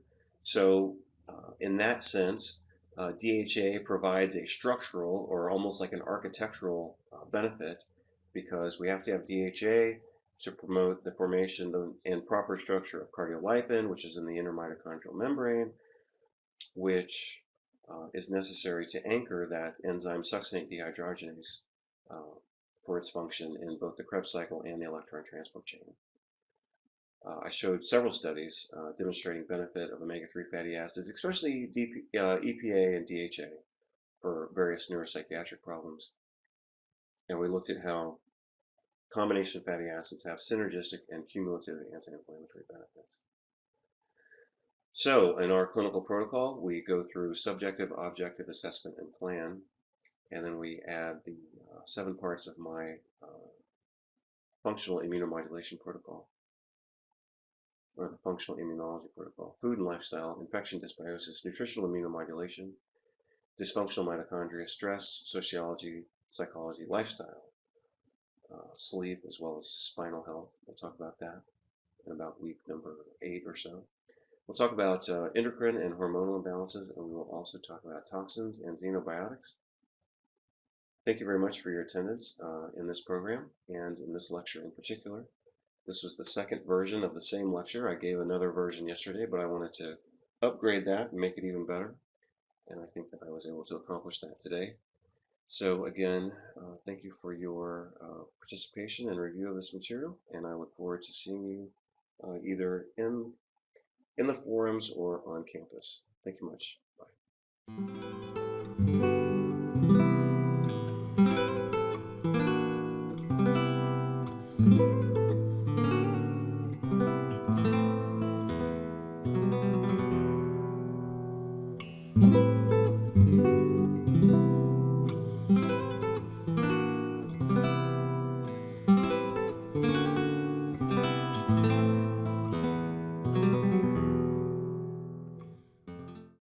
Hello everybody, Dr. Alex Vasquez here with today's video, which is going to focus on reviewing JAMA Cardiology's 2018 article, Omega-3 Fatty Acid Supplement Use with Cardiovascular Disease Risks. Let's begin by taking a look at that recently published article right here.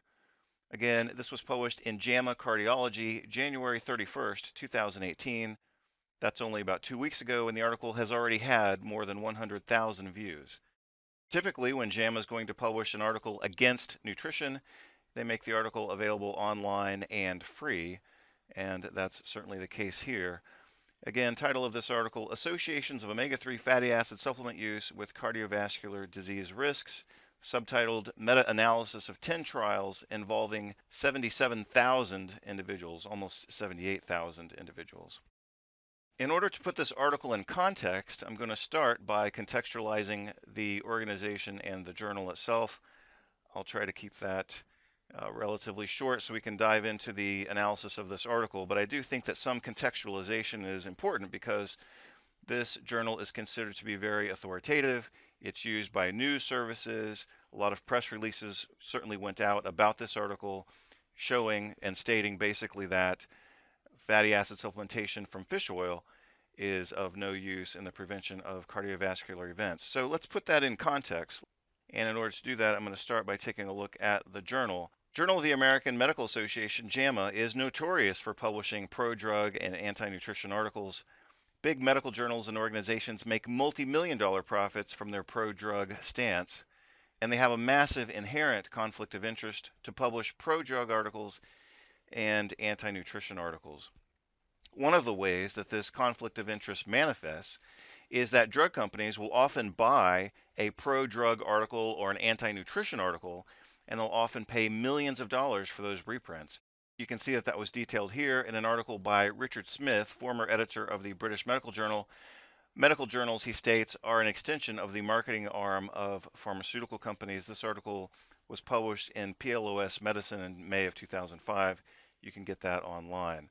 These medical journals and organizations also publish pro-drug advertisements. That's another source of several $1 million in profits.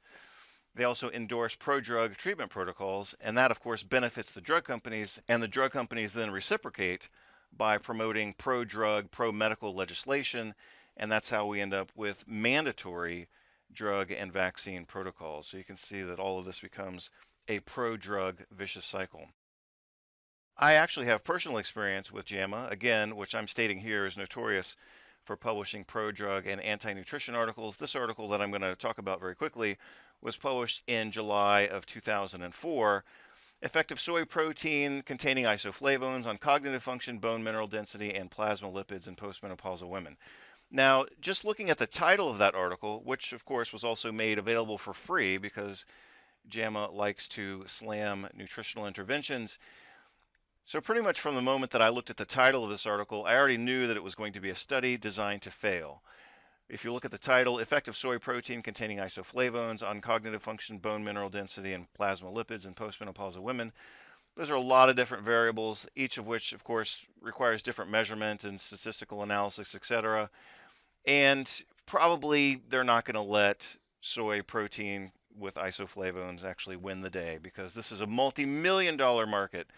And I'm not talking about selling soy protein. I'm talking about the drug market for each one of these clinical entities. Cognitive dysfunction, osteoporosis, and dyslipidemia, those are multi-million and probably multi-billion-dollar markets. JAMA certainly is not going to publish an article favorable to nutrition, and that's what I suspected, and that turned out to be the case. In fact, this article was so bad that I actually published a reply, and they were, in one sense, they were kind enough to publish my work. On the other hand, they pretty much destroyed the intention of what I had written. So again, I thought this article was rather ridiculous, so I wrote a reply. They decided to publish it. However, they completely edited out any significant meaning from my letter.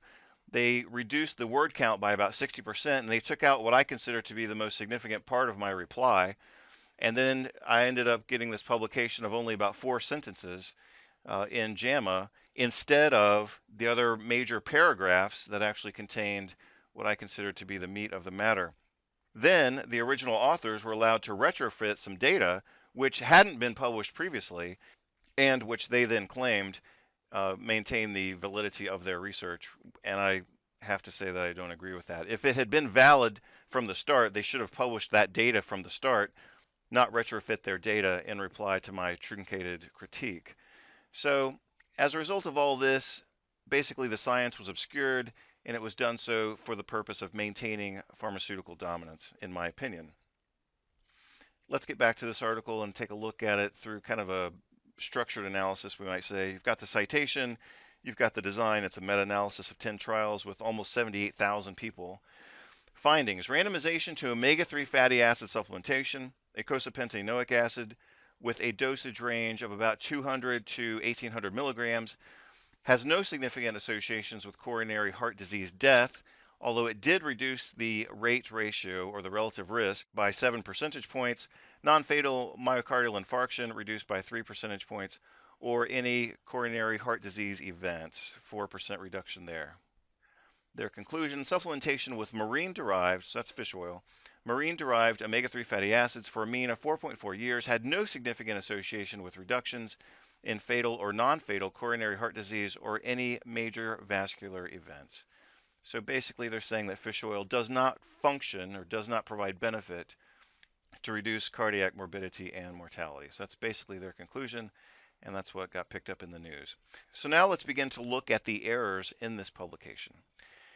Number 1, error by unjustified selective exclusion of data. Again, error number 1 that I've listed here is unjustified selective exclusion of data.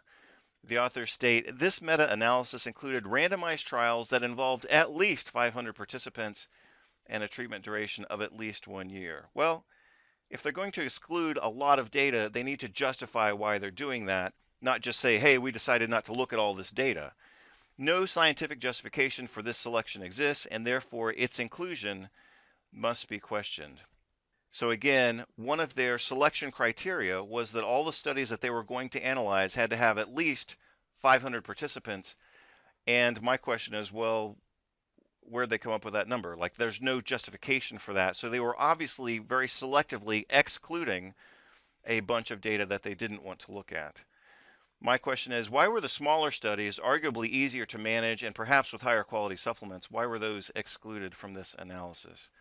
And I've also included a little more commentary at the bottom of the page. You can pause the video at any time if you want to read everything word for word. I'm going to try to maintain a little bit of momentum here. Error number 2 that I'd like to talk about is inclusion of studies that employed non-therapeutic dosing. The authors state, no minimum daily dosage of EPA or DHA was specified. Now, you should be raising your eyebrows at this point, and you should be asking yourself, what's going on here? They had no minimum dose of the active components of the intervention that they're trying to analyze here. That's completely ridiculous. So, like I've stated previously with regard to vitamin D, subphysiologic dosing is subtherapeutic. A lot of times in these nutritional studies, they use low doses, sometimes subtherapeutic and subphysiologic doses, which obviously are not going to work in order to provide the desired outcome. We have to use therapeutic doses of drugs, we have to use therapeutic doses of nutrients if we want to see the outcome effected. So one of the ways that nutrition articles get shortchanged is the investigators use low doses or they use insufficient duration of the study so that the nutritional studies are shown to be inefficacious. And that's exactly what they did here. In this case, by stating no minimum daily dose of EPA or DHA was specified, basically what they're saying is they had no standards for evaluating the appropriateness of the intervention, and therefore, of course, some studies will be published and analyzed within this meta-analysis showing inefficacy of the intervention when in fact it was a study design error, not an intervention shortcoming. So stated more plainly here, this article published in JAMA Cardiology is absurd for not emphasizing and including a minimum dose for the treatment being analyzed. By comparison, no meta-analysis of a drug treatment would be published if the authors ignored dosing or used homeopathic dosing levels, because everyone knows in pharmacology and in medicine and in nutrition that we expect to see a dose-response relationship, and that this is, of course, of huge importance. Therefore, to exclude this basic tenet of pharmacology, the dose-response relationship, is another big red flag that this review article is deviating from basic norms of science. And you can see I excerpted a clip from the article itself. No minimum daily dose of EPA or DHA was specified. So that's a huge red flag that this is basically a nutrition witch hunt, and they're trying to look for data that makes fish oil supplementation look non-efficacious for the prevention of cardiovascular events. Let's continue this analysis. So here we're going to start looking at each of the individual studies that were analyzed in this so-called meta-analysis. Again, not only published by JAMA, but published by the subspecialty journal JAMA Cardiology. So let's see what we find from this table. Number one, the majority of studies reviewed in this meta-analysis used inadequate subtherapeutic dosing, which in my opinion should be a minimum of 1,800 milligrams of EPA and DHA. Most of the subjects in these studies were not young, healthy patients. These were already patients of older age, a lot of times with metabolic syndrome, obesity, and cardiovascular disease. So what is not appropriate is to use a preventive nutrition dose for something that requires therapeutic intervention. Lower doses of nutrients can be used for prevention, but for actual treatment, which applies to most of the subjects in these studies, for actual treatment, they needed higher doses for a variety of reasons. They've got inflammation, they've got insulin resistance, a lot of them were obese, so they're going to need higher doses than what we would use in younger, healthy patients for disease prevention.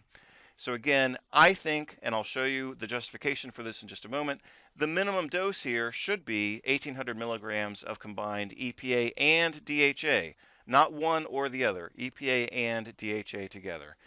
If you look at the ingredients that were given to the subjects, you'll see that most of the studies didn't meet this minimal criteria of 1,800 milligrams per day of EPA and DHA. You can see that this study was inadequately dosed. You can see that this study was inadequately dosed.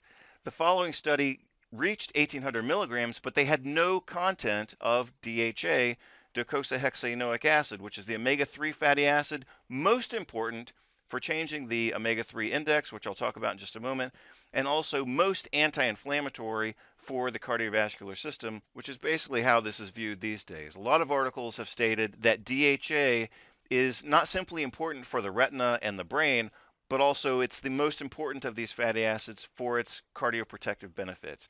In this particular study, the third one that we're looking at here, they used 1,800 milligrams of EPA, but they had no DHA, so that's basically saying that they excluded what a lot of specialists would consider to be the most important component.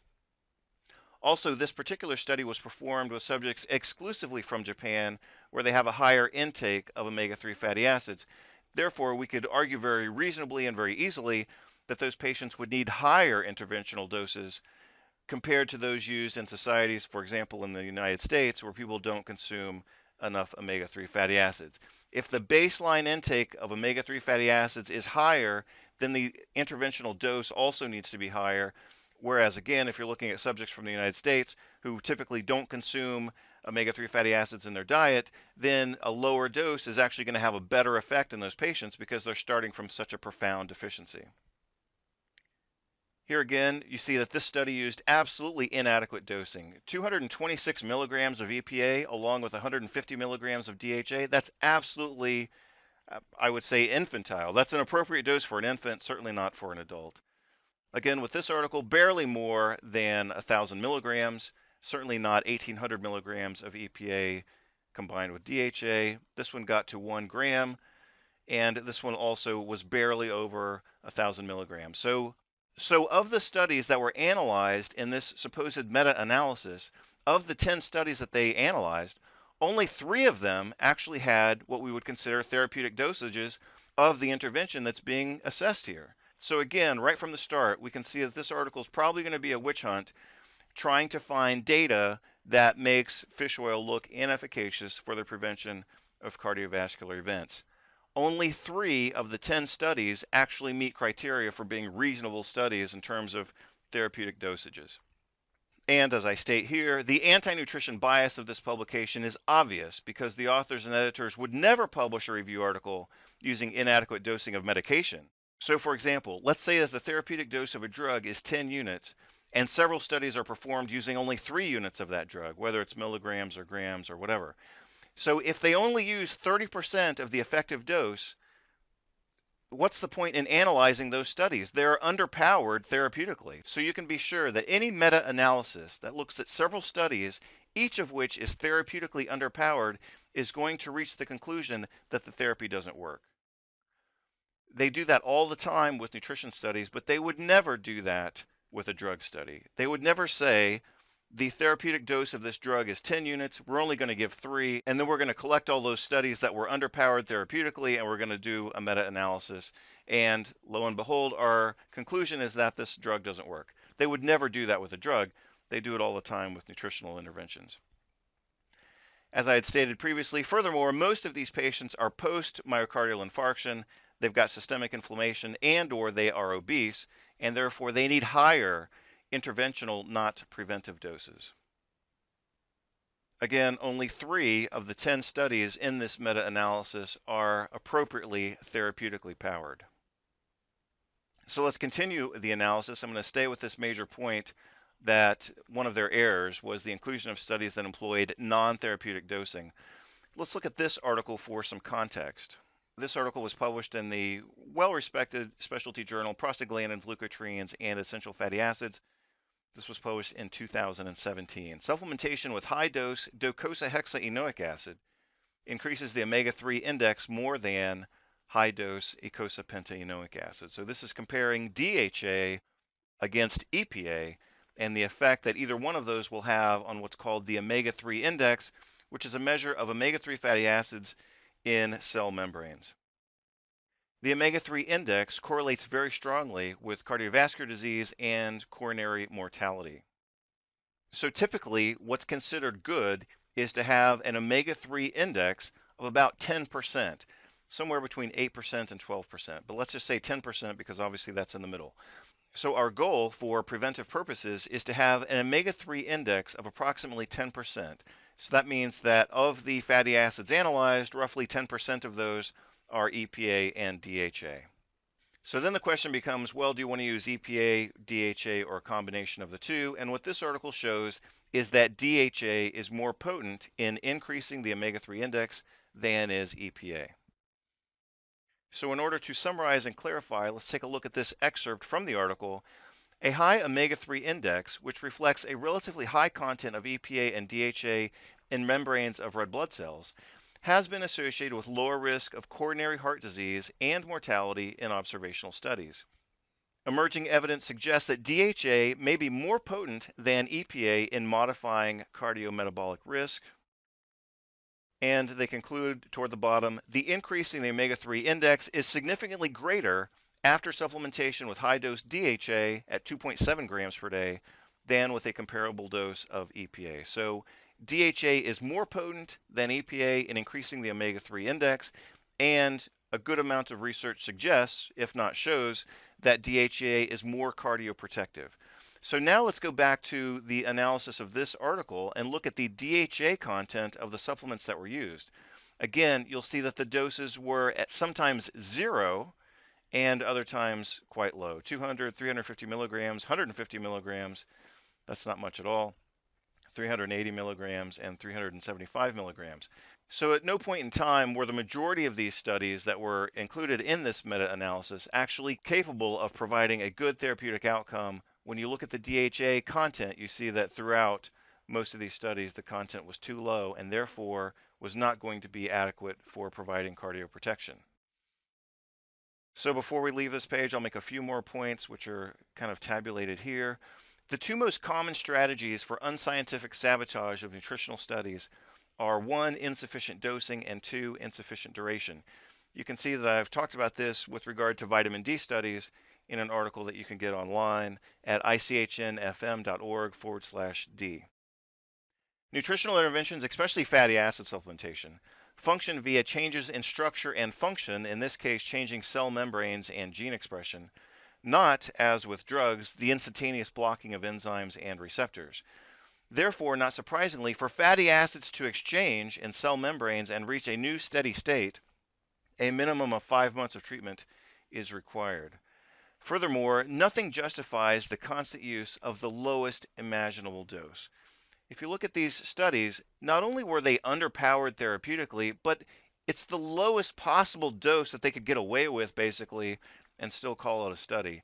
And I think that that's really a disservice, not simply to the entire medical community that's trying to understand this, and not simply to science itself, and not simply to the patients, but it's really just wasting time, basically, when these articles use subtherapeutic doses of nutrients as if they're searching for the conclusion to show that the nutrients didn't work for whatever the desired outcome might have been. So basically, everybody gets shortchanged when these articles are underpowered, either in terms of dosing or duration or other context.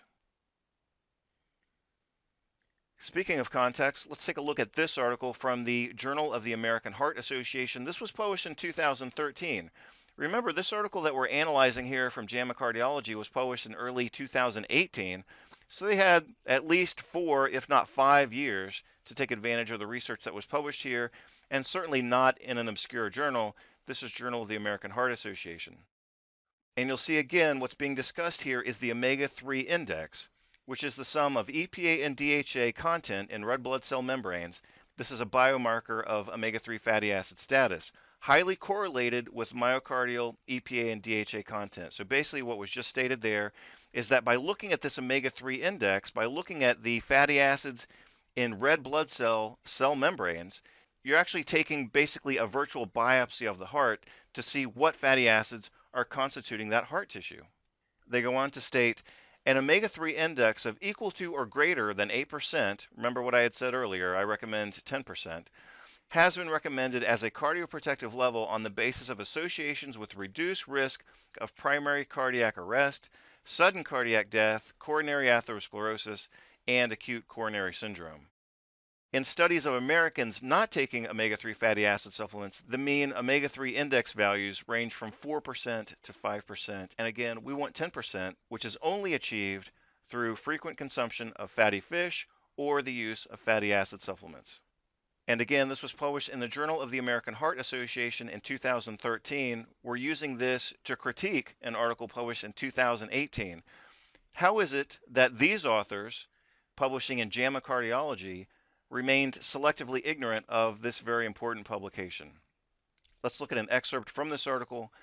Participants taking 900 milligrams per day achieved a median omega-3 index of 7.6%, so that's a little bit low, whereas the 1800 milligram per day group achieved a median omega-3 index of 9.9, or almost 10%, which is exactly what I had stated previously. So based on this, I think we're justified in stating that 1800 milligrams is the appropriate therapeutic dose to achieve the desired omega-3 index, which we want to see at approximately 10% certainly more than 8%. And again, we achieved that by a dose of approximately 1,800 milligrams per day of EPA and DHA.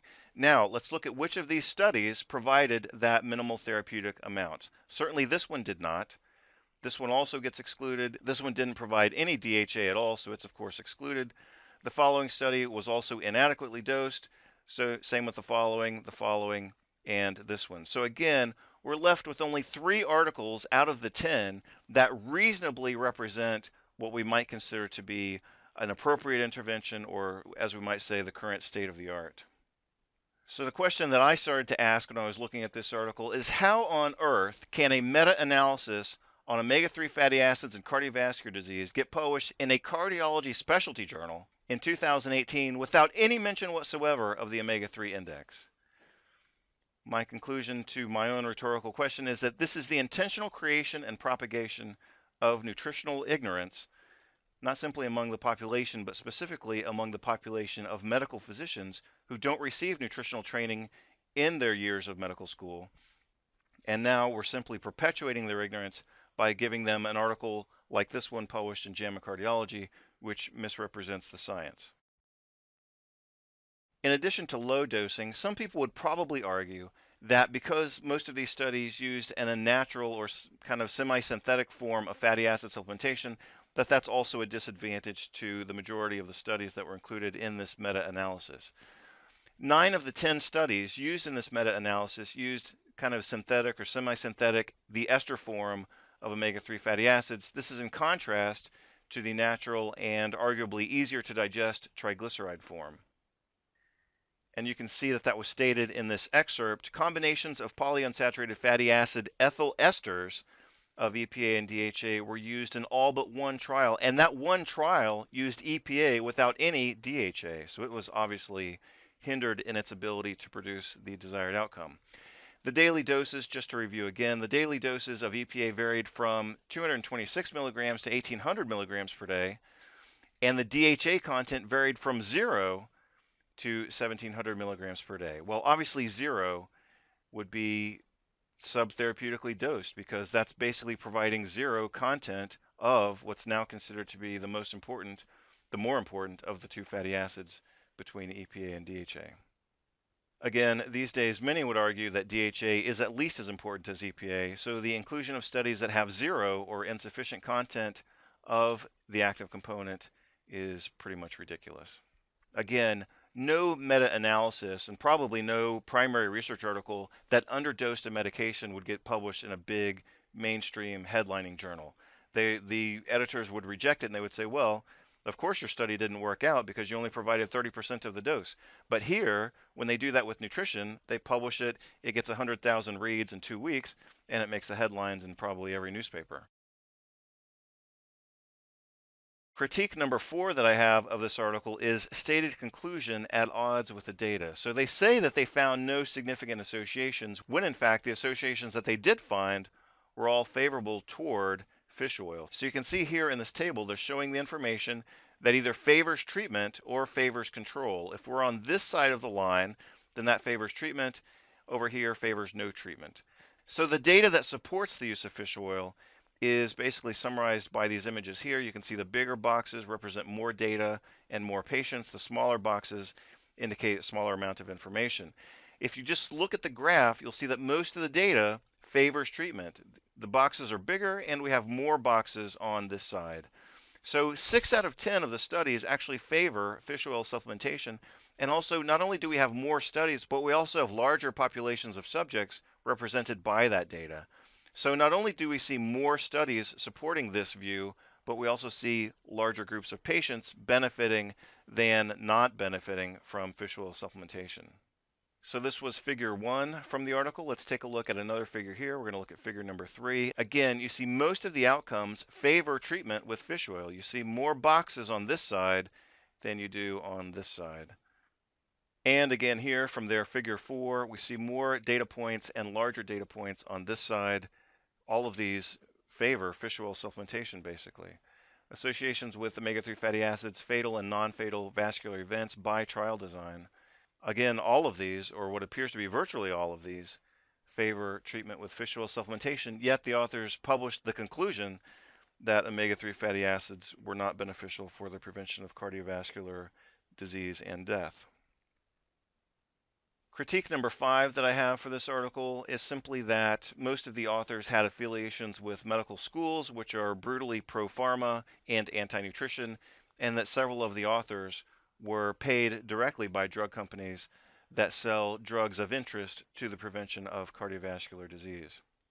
Nearly all medical schools and organizations are rabidly pro-pharm and pro-chem, lovingly accepting money from drug and chemical companies and promoting faculty that are pro-drug and anti-nutrition.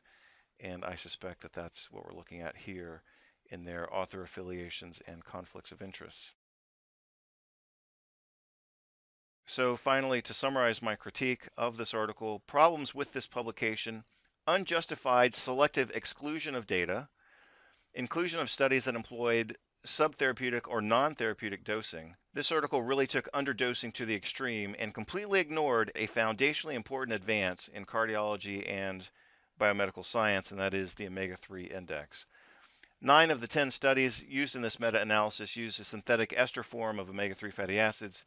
This is in contrast to what many would prefer, the natural, easier to digest triglyceride form. Their stated conclusion that omega-3 fatty acids are not efficacious for the prevention of cardiovascular disease and death is at odds with the data that they presented, and I think the pro-pharma conflicts of interest among the authors and the publishing organization are also worthy of comment. So thank you very much for your attention during this brief analysis of this article, and I look forward to sharing more nutrition information with you in the very near future.